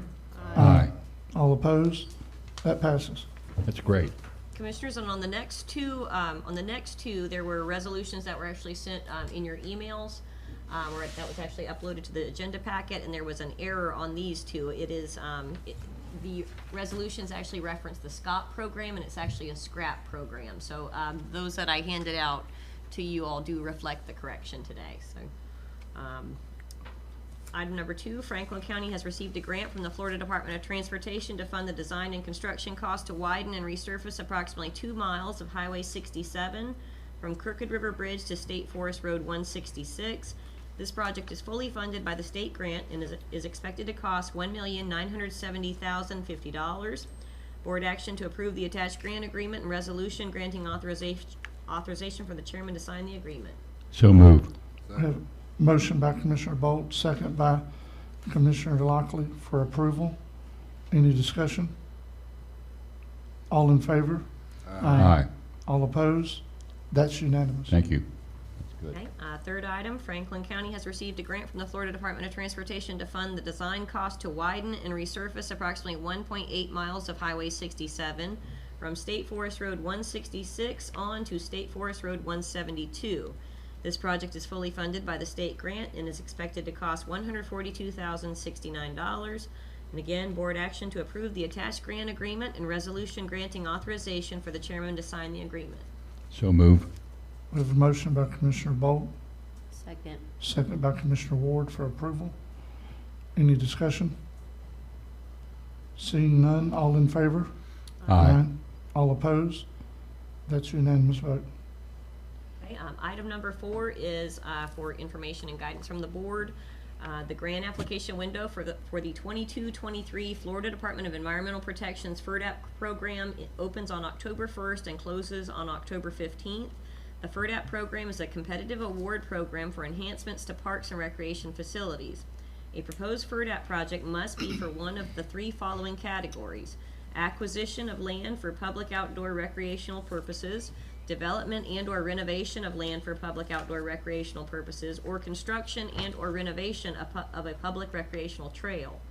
Grant awards range from $50,000 to $200,000.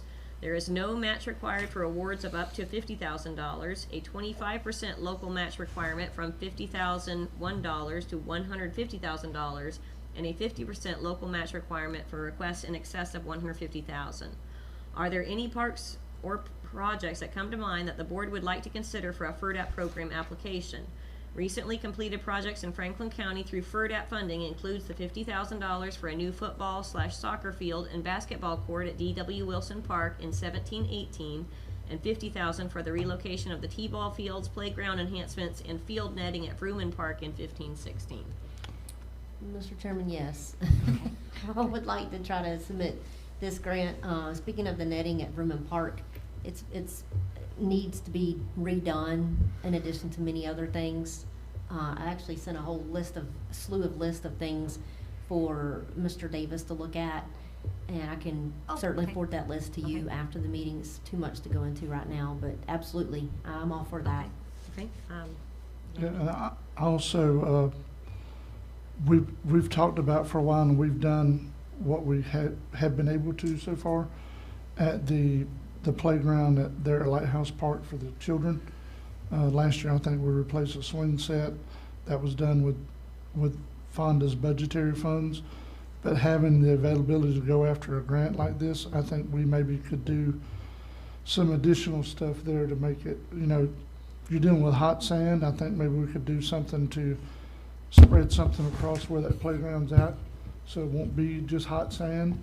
We might could even do something with shade, and we definitely could do something with the equipment that has been cared for and looked after, and, we've tried to deal with the rust and repaint, but it just is what it is. It's on a barrier island, so it might need to be looking at being replaced and having the ability to go after this grant. Now, is this a either or? Can we apply for multiple? We can actually apply for 2. Okay. Yep, so you are Okay. allowed to have 2 projects, and then also, a lot of times the legislature will look and they'll do legislative line item Right. appropriation sometimes if one or the Okay. other doesn't come through. So it's a good thing to try Okay. for sure.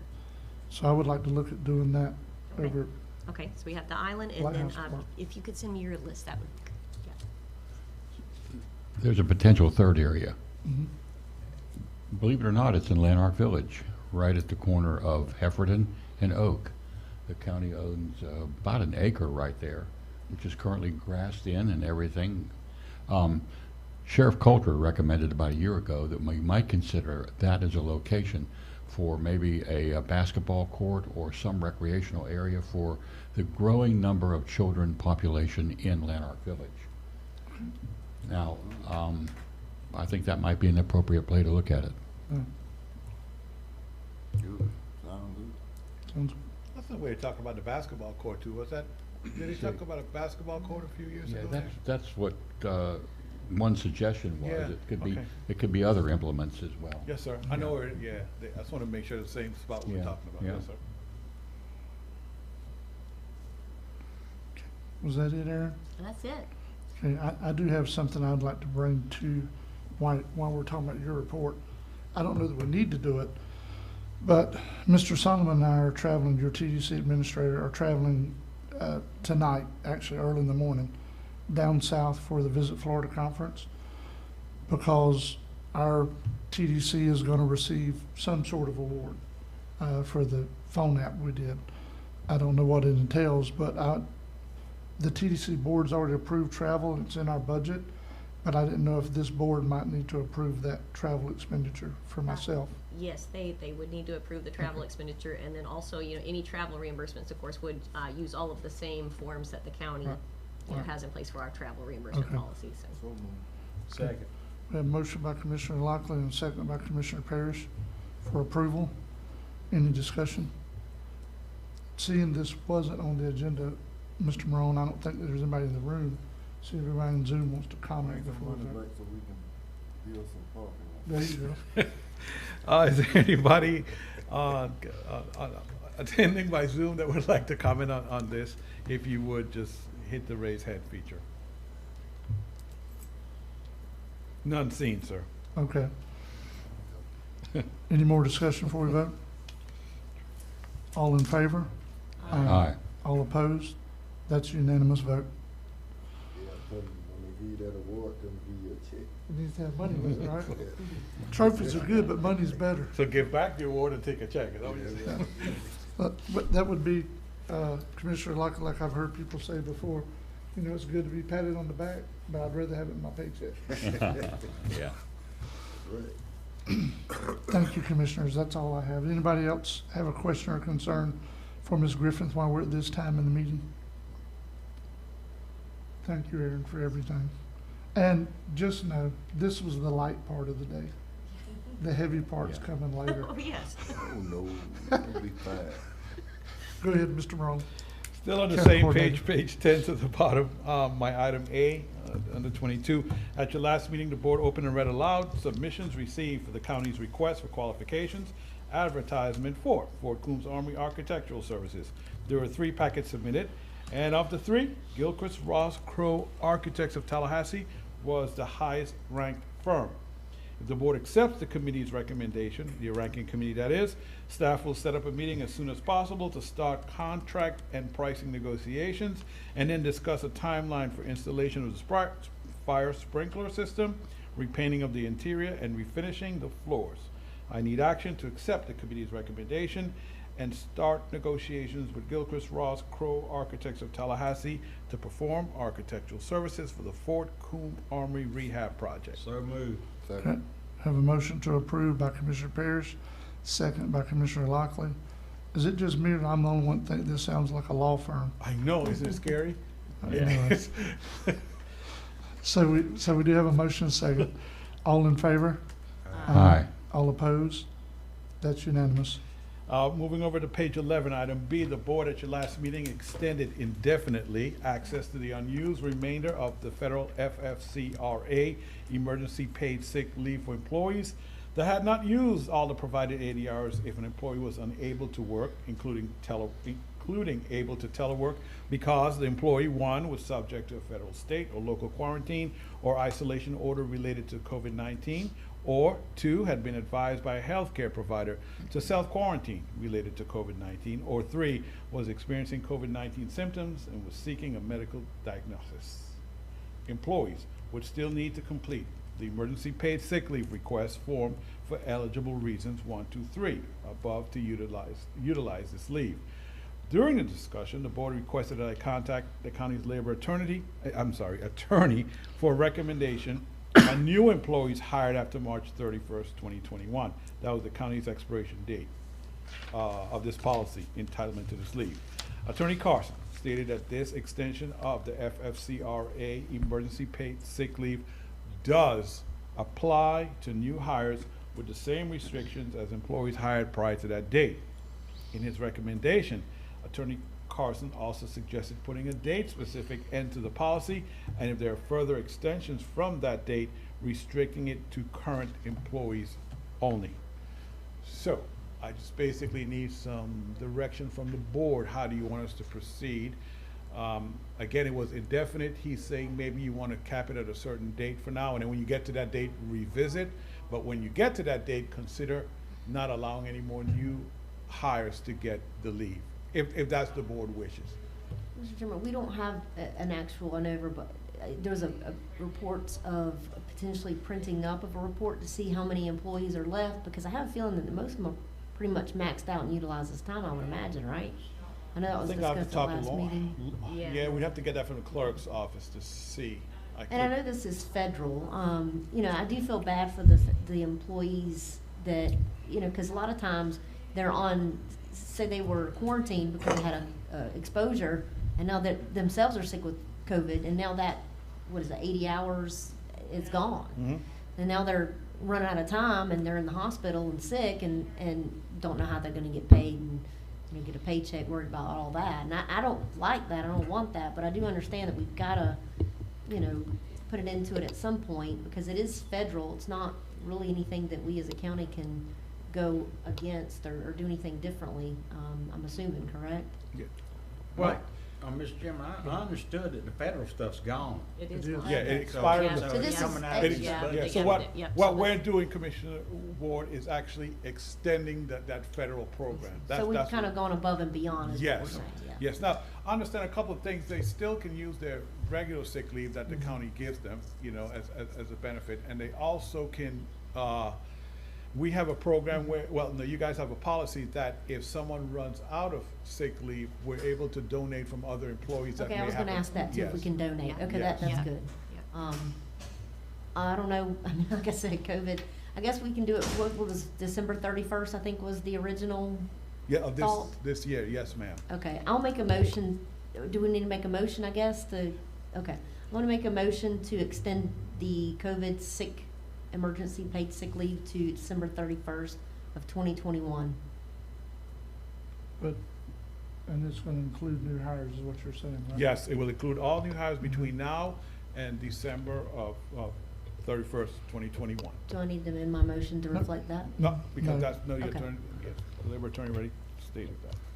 Okay, so we have a motion to extend this date to the end of this year, December 31st of 2021. Second, with comment. Okay, we have a second. I'm sorry, the first was by Commissioner Ward, second by Commissioner Bolt. Go ahead, Commissioner Bolt. Did I make sure that this applies to all county employees at this Yes. point? Okay. Yes, but All right. not, I want to make sure when you say all, you're not talking about constitutional employees too, just county, yes, all your county employees, yes, sir. Yeah. Yet it also, Commissioner Bolt, doesn't apply to, I mean, there are myriads of people that we were able to help because of the money the federal government supplied when COVID first started with these same funds that we're definitely not able to approach. We're not approaching giving money to businesses or anybody else that have their employees out with COVID, right? You know what I mean? Mhm, This yeah. is strictly to our county employees. All right. Any more discussion before we vote? All in favor? Aye. All opposed? That's unanimous, Jessica. Carry on, sir. Item C, Commissioners, that as Capital Area Community Action Agency, and I'll refer to it as Community Action Agency from henceforth, is getting closer to closing out the donated funds account for the East Point fire survivors. There are 3 expenses that were paid by Community Action Agency that were never reimbursed from the account. There was some hope from Community Action Agency that the Department of Economic Opportunity would provide some additional emergency funds that would cover these expenses. Therefore, more of the donated funds would be spent directly on the survivors. Unfortunately, DEO did not provide those additional emergency funds, and since there's only $30,033.71 remaining in the account, Community Action Agency is submitting the following 3 expenses for reimbursement.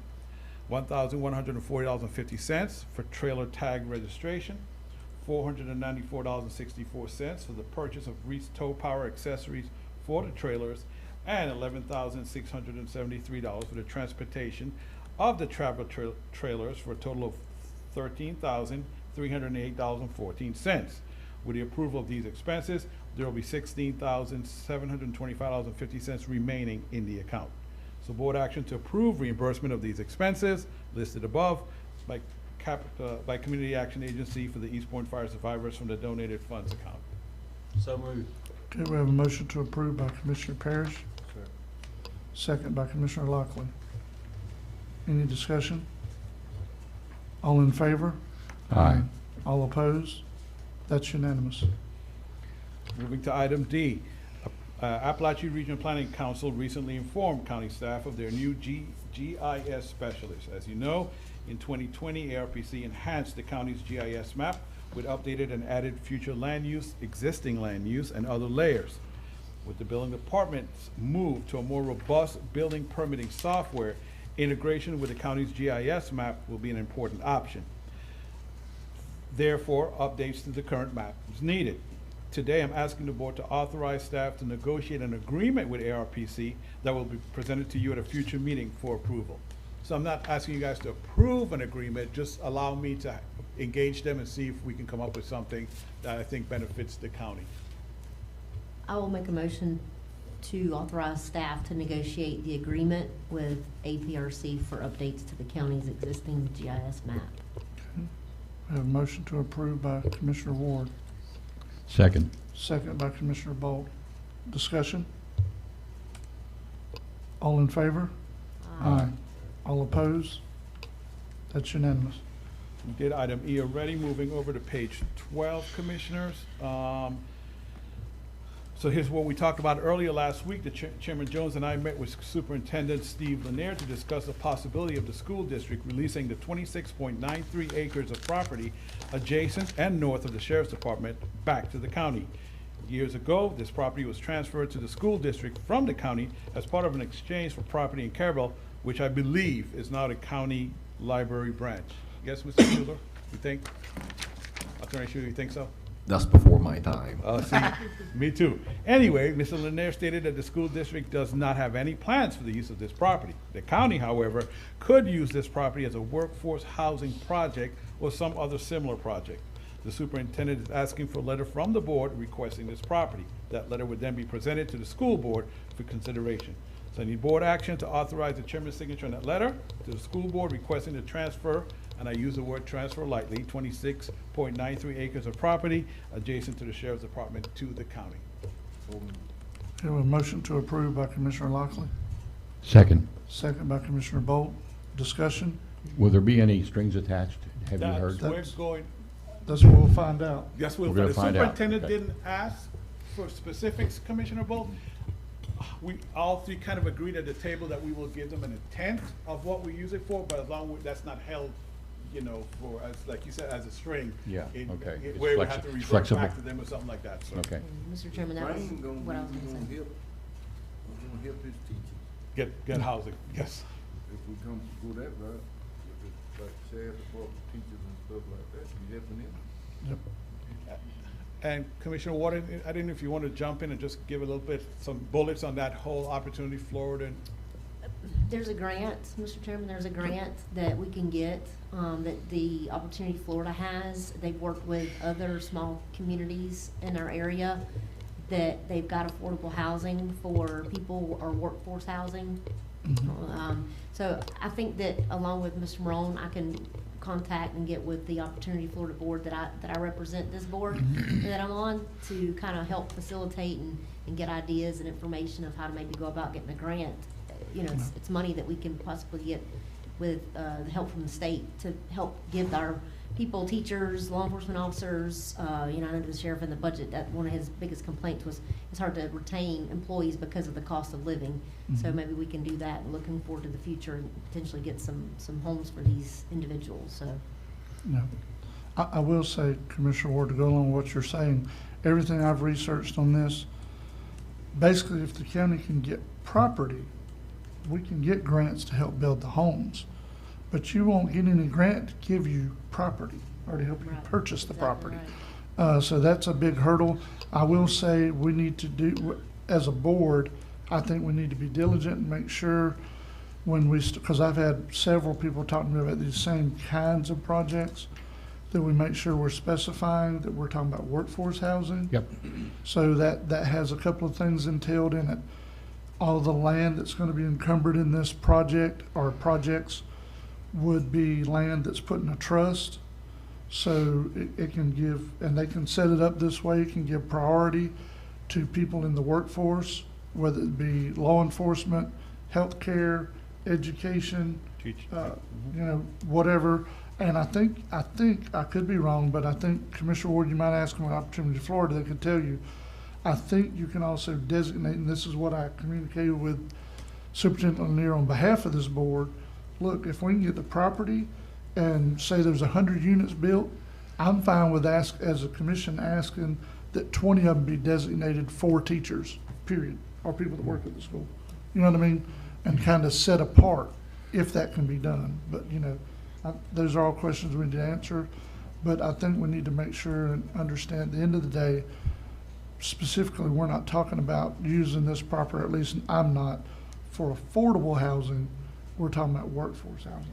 Yeah, we There is a gotta difference. Use those words interchangeably. Got to use it very Yeah. different between workforce and affordable. So, Yes, ma'am. Very important. and I was going to actually ask what Commissioner Bolt was there any strings attached? Because I don't want, say for example, a new superintendent to come in down the line. Not saying that there will or won't, but I'm just saying, and then them decide that, oh wait, we want this land back, and I don't want that to happen either. Yeah. So, Yep. so thank you for bringing that up, Commissioner Bolt.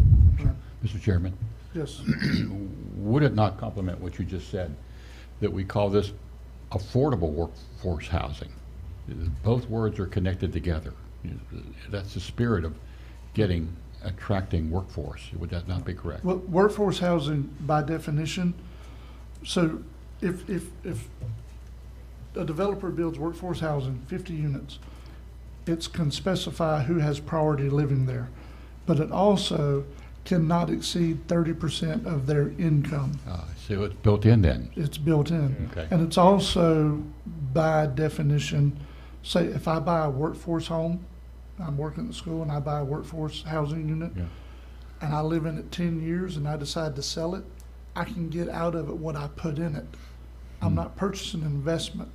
And that home price, with it being locked in to a land trust, I'm not gonna flip it and make twice the money off of it.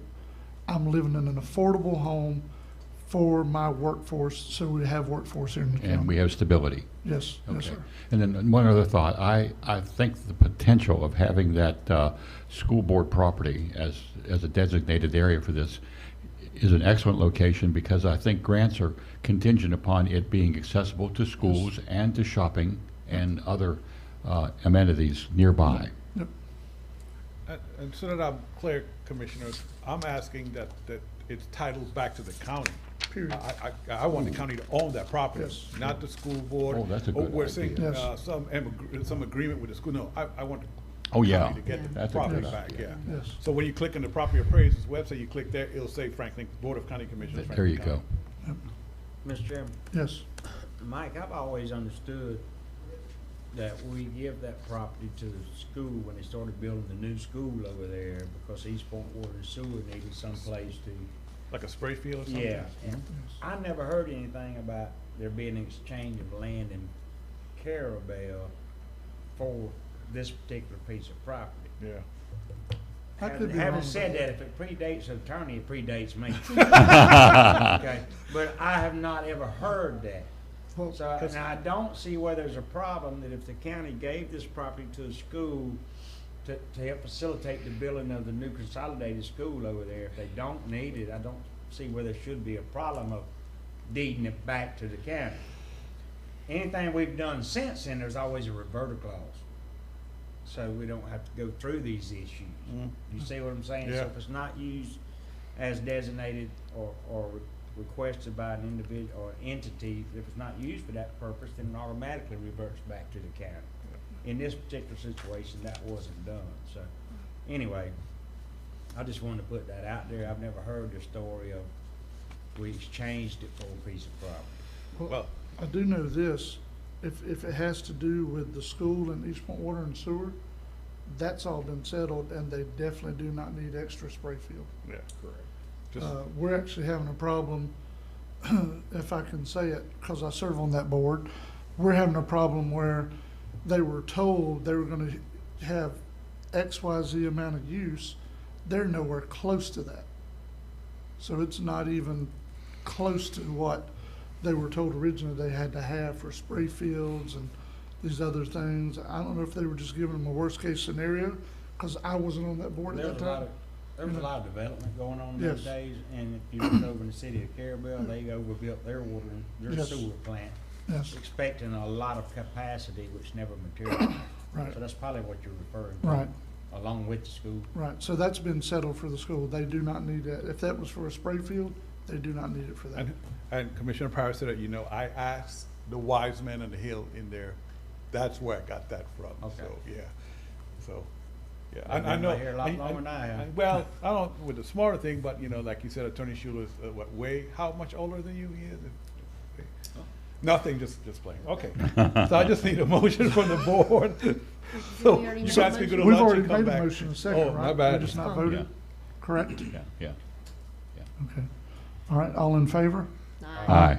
All opposed? Okay. Carry on, sir. And Chairman Josie, you and I might have to attend that school board meeting just in case they have questions. Sounds good. Ooh, that's good. Okay, so G is the school year has started, homecoming events are right around the corner. This year, the homecoming parade will take place on Friday, October 1st, 2021, from 1:30 to 2:15. Now, the rest of it is just basically the same route that they use every year, but this year, they were able to include the detour route, that cars will be detoured around it. So, Commissioner, I'm just asking you guys to approve the parade and the detour route So for the moved. homecoming parade. Okay. Motion to approve by Commissioner Ward, Second. second by Commissioner Bolt. Any discussion? All in favor? Aye. All opposed? That's unanimous. Mrs. Gay could just, she'll put those in the minutes, the route, in case anybody's looking at it. These informational items are important, Commissioners. Staff was contacted by both Senator Osley and Representative Schultz's staff with the same message. Legislative session will start in January. And so our legislative budget projects funding request will be due sometime in October. The forms are not ready. It's advisable that the county starts thinking of projects to submit to the legislature for funding as soon as possible. It is possible that the projects from both cities and the county would be prioritized and submitted for funding through the county like we did it years ago, not like how it was done the last couple of years. So a future workshop with the cities might be needed to set the priorities of the projects. We can discuss this more. I'll have it on my report on September 21st. We can, between now and then, let's talk about some projects. So I'll have it in my report. Commissioner Ward, the code enforcement workshop hosted by Appalachia Regional Planning Council will start on Thursday, October 14th. They haven't selected where they'll start yet. They will here shortly and continue throughout October, concluding in November. The final report will be submitted to the county on Friday, December 17th, and will be presented to the board on December 21st at your regular meeting. And let's see here. Finally, at the last meeting, I informed the board of Commissioner Bolt's meeting with Mr. Sermon and Mr. Jemison of FWC. The board discussed Commissioner Bolt's idea of FWC hosting a roundtable of other agencies and partners involved in reopening the bay for oyster harvesting, then presenting an update at a future BOCC meeting. Before moving forward with this idea, and based on the discussions at the last meeting, I think it would be beneficial if FWC representatives, the same two, Mr. Sermon and Mr. Jameson, meet with each commissioner and have a similar discussion, then have another discussion at a future BOCC meeting, then we could decide how we move forward with that. Let me know when you're available to meet with FWC, and I will schedule those meeting commissioners. I had a comment on that. All right. You know, the Please, sir. spirit of me bringing FWC together was because they did shut our bay down, and for the reasons we know about. But I want them to consider a progress report in layman's language for the people about certain aspects of that bay. Water purity, or something that everybody can understand, how the oysters grow in, or where are they growing, that kind of thing. And you know, although it's very difficult for them to answer this question, Commissioner Lockley, your comment last meeting about when do we get back to work, you know, we're going to have a lot of scientific reports on this bay and what's going on, but I'm looking for something for the people on an every 6-month basis is a progress report that can be publishable and heard. That's why they want to meet with you. Okay. You guys are old pros in the fishing industry and can come up with some good ideas. I think, Yes, go ahead.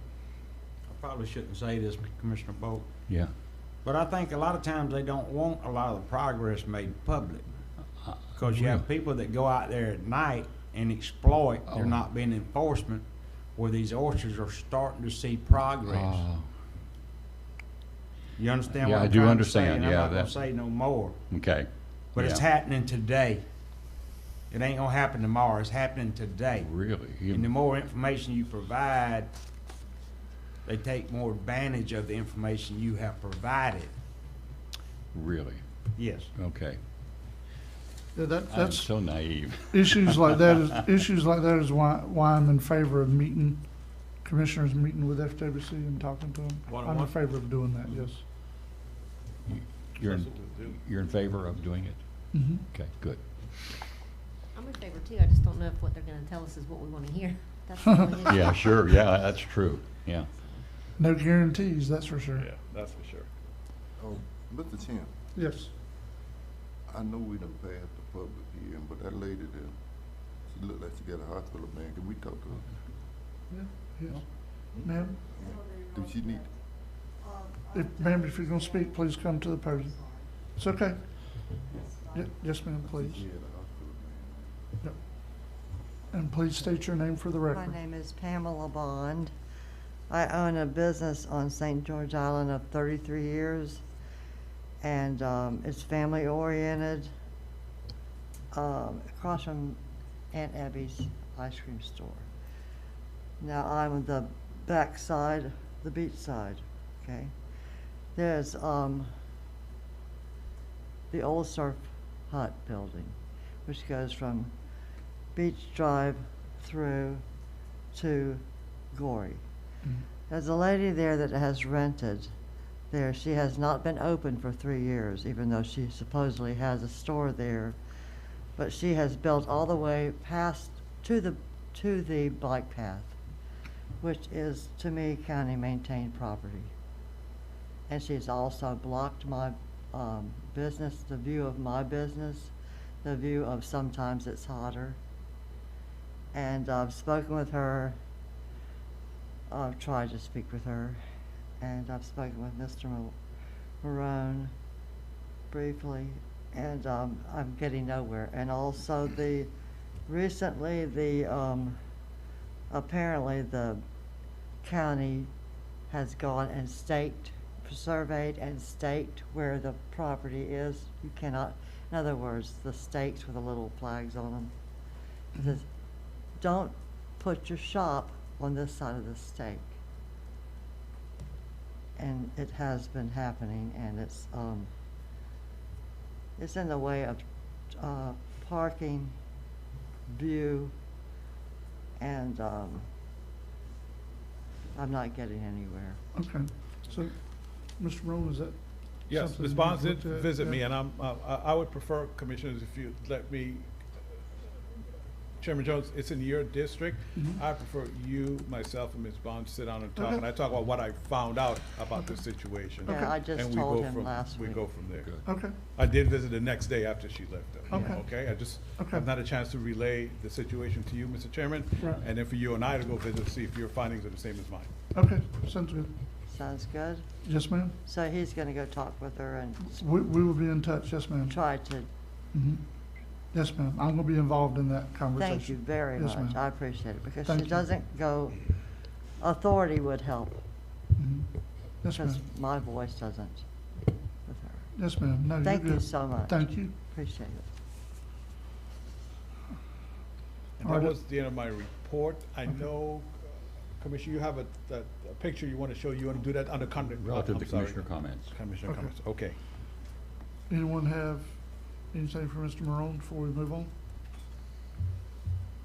All right, Attorney Schuler. Do you have Mr. Chair. anything left, sir? I have 2 items remaining. One is my recommendation that the board waive its waive its claim for attorney's fees in the recent litigation the county prevailed in against the Saunders Trust and Terramore Development. They had sued the county regarding its denial of a land use change in Lanark. As the prevailing party, you have a statutory claim to attorney's fees, but I'm recommending that the board waive that and give me the authority to not do anything on the claim for attorney's fees. So move. Okay, have a motion to approve that from Commissioner Bolt. Second from Commissioner Lockley. So we will not be pursuing attorney's fees in that litigation. Yes, sir. All right. Any discussion before we vote? Yes, sir, Mr. Chairman, I just want to make a point for the record. The reason why we're not doing this is because people say, why don't you get your money back? Well, because it was going to probably cost the county and the people of the county a lot more money to go to litigation, try to get these fees back than just pursuing trying to obtain them. I just That's want to true. make a point for record for that. And I concur with what the commissioner has said. I try to be very efficient and economical in defending the county in these matters, and you cannot collect attorney's fees for pursuing attorney's fees. So to quote a good friend of mine, whose name I won't mention, the squeeze is just not worth the juice to go after. And further consideration is that the litigants and their attorney both behaved in a very reasonable and professional manner. So there are a lot of reasons for this recommendation, but I do appreciate the board's motion and second. I know you haven't voted yet, but authorizing me not to pursue a claim for attorney's fees. Okay, any more discussion before we vote? All in favor? Aye. All opposed? That's a unanimous vote. And Commissioners, the last action item on my report regards the a bid informality for the Alligator Point Multi-Use Path Phase 1. I have provided to the board a very detailed, factual, and legal analysis as to that bid informality and why there's a recommendation from staff, which would be Mr. Kennedy and actually Mr. Marone's staff, and then Mr. Kennedy as your engineer, and also myself as your county attorney, that the board waive the informality of Pygott Asphalt and Site Clearing LLC. They failed to fill out 5 different forms which do not go to any material aspect involving either the price of the bid or the specifications or scope of the work. It's just certain disclosures that need to be made. They have to make those disclosures, as I've indicated in the memorandum, but we are recommending that the board waive the bid informality and allow Pygott the opportunity to complete the 5 forms, because I do believe very strongly that public policy does encourage us to get the lowest responsible bids for public projects, provided that the informality does not provide an unfair advantage to, in this case, Pygott over any other bidder. And it's my conclusion that in this case, that bid or informality does not provide any unfair advantage to Pygott. So unless the board has any questions for me, I'm requesting a motion to waive the bid informality and allow Pygott to complete the 5 forms that are enumerated in my memorandum to the board. So moved.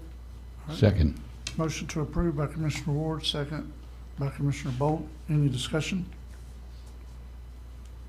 All in favor? Aye. All opposed? That's a unanimous vote. Anything Mr. else? Chairman, that concludes my report. Okay, anyone else have anything for Attorney Schuler while we're here? All right. Commissioner comments? Mr. Chairman, I have a couple of comments on a couple of different subjects. All right. Appearing before you here is a photograph of the truly beginning of the rebuild of the washed out road there at Alligator Point Road. That's 1,251 linear feet. And you wonder why in the world did it cost $5.2 million? Well, there it is, right there as part of it. What you see there, and where my arrow is this area right here that you see is in front of the road. This is seaward. Beginning right there where my arrow is a temporary seawall that's been put there for the purpose of supporting that crane in the background. What they've done is they've excavated all the black dirt out of that area, probably down to about 15 feet. They have then laid what's known as a filter blanket. Right, that material there is like a geotechnical carpet that is laid down on the ground. And then these stones are called toe stones, big, huge, multi-ton boulders that are laid in that ditch area there. And then they're going to come back with a backfill of upland beach sand that looks just like the beach sand on that beach. And that's what's going to go on for 1,252 linear feet. So when we're thinking about beach, the protection of this road, half of it's already in some ways has begun by FEMA to protect the seawall that will be driven down somewhere right here, 15 feet underground. And then I think it's going to come up several feet, of course, above that. So they're protecting the bottom of that seawall, 15 feet below grade, with this material and this procedure before they've ever begun the road. The road's way over here. That's where it begins. You can see how they're going seaward first, and then they're going to be working landward. So I just thought you'd like to see that. And half of the price is under the ground, and half of the protection that's already built there is there too. So when Alligator Point St. Teresa Association meets this coming Saturday, they're going to be talking about the future of how to fund the rest of the story for the protection of the beach with dredging material and everything. And the spirit of this meeting is that I'm going to really encourage everybody there to come up with a plan of care to give the county commission. The county commission is not here as an authoritative, you got to do this. They're going to work it out. So that's the beginning of the process. So just so you know that. Okay. All right. Any questions? Thank you. Yep. Any other commissioner comments today? I have just one other one. Okay. Okay. This is regarding, the second comment is regarding the Lanark Village St. Teresa Fire Association Department. What you have here is what you have requested is a report on the status of that. And I have asked them to give you this. This is their money, and this is the status of from where it is being spent. We're going to try to work out this water bill, meaning ask the folks there at Lanark Village Fire Department to work out something. The proposal is here for the $19,000 water bill, and I'm going to try to facilitate as much as I can ethically to get that water bill revised as much as possible and still keep within the Carabel City's policies. The fire department will be meeting this coming Thursday evening at 7 o'clock. And of course, the point here is that I know we as a board are sad that we have to get into this material and this, but I'm going to really empower the folks there at Lanark Village to, govern yourselves and come up with solutions and plans of care for me to bring as a messenger to the board for you guys. I'll keep you posted on that subject. All right. Any other commissioner comments today? Thank you, Commissioner. If not, before you adjourn, 5:15, commissioners, this afternoon, your budget public hearing, and for the public, they do not need to fill out virtual speaker cards for that. It's a public hearing. It's designed for that. Okay. So see you guys at 5:15. 5:15. 5:15. Meeting adjourned.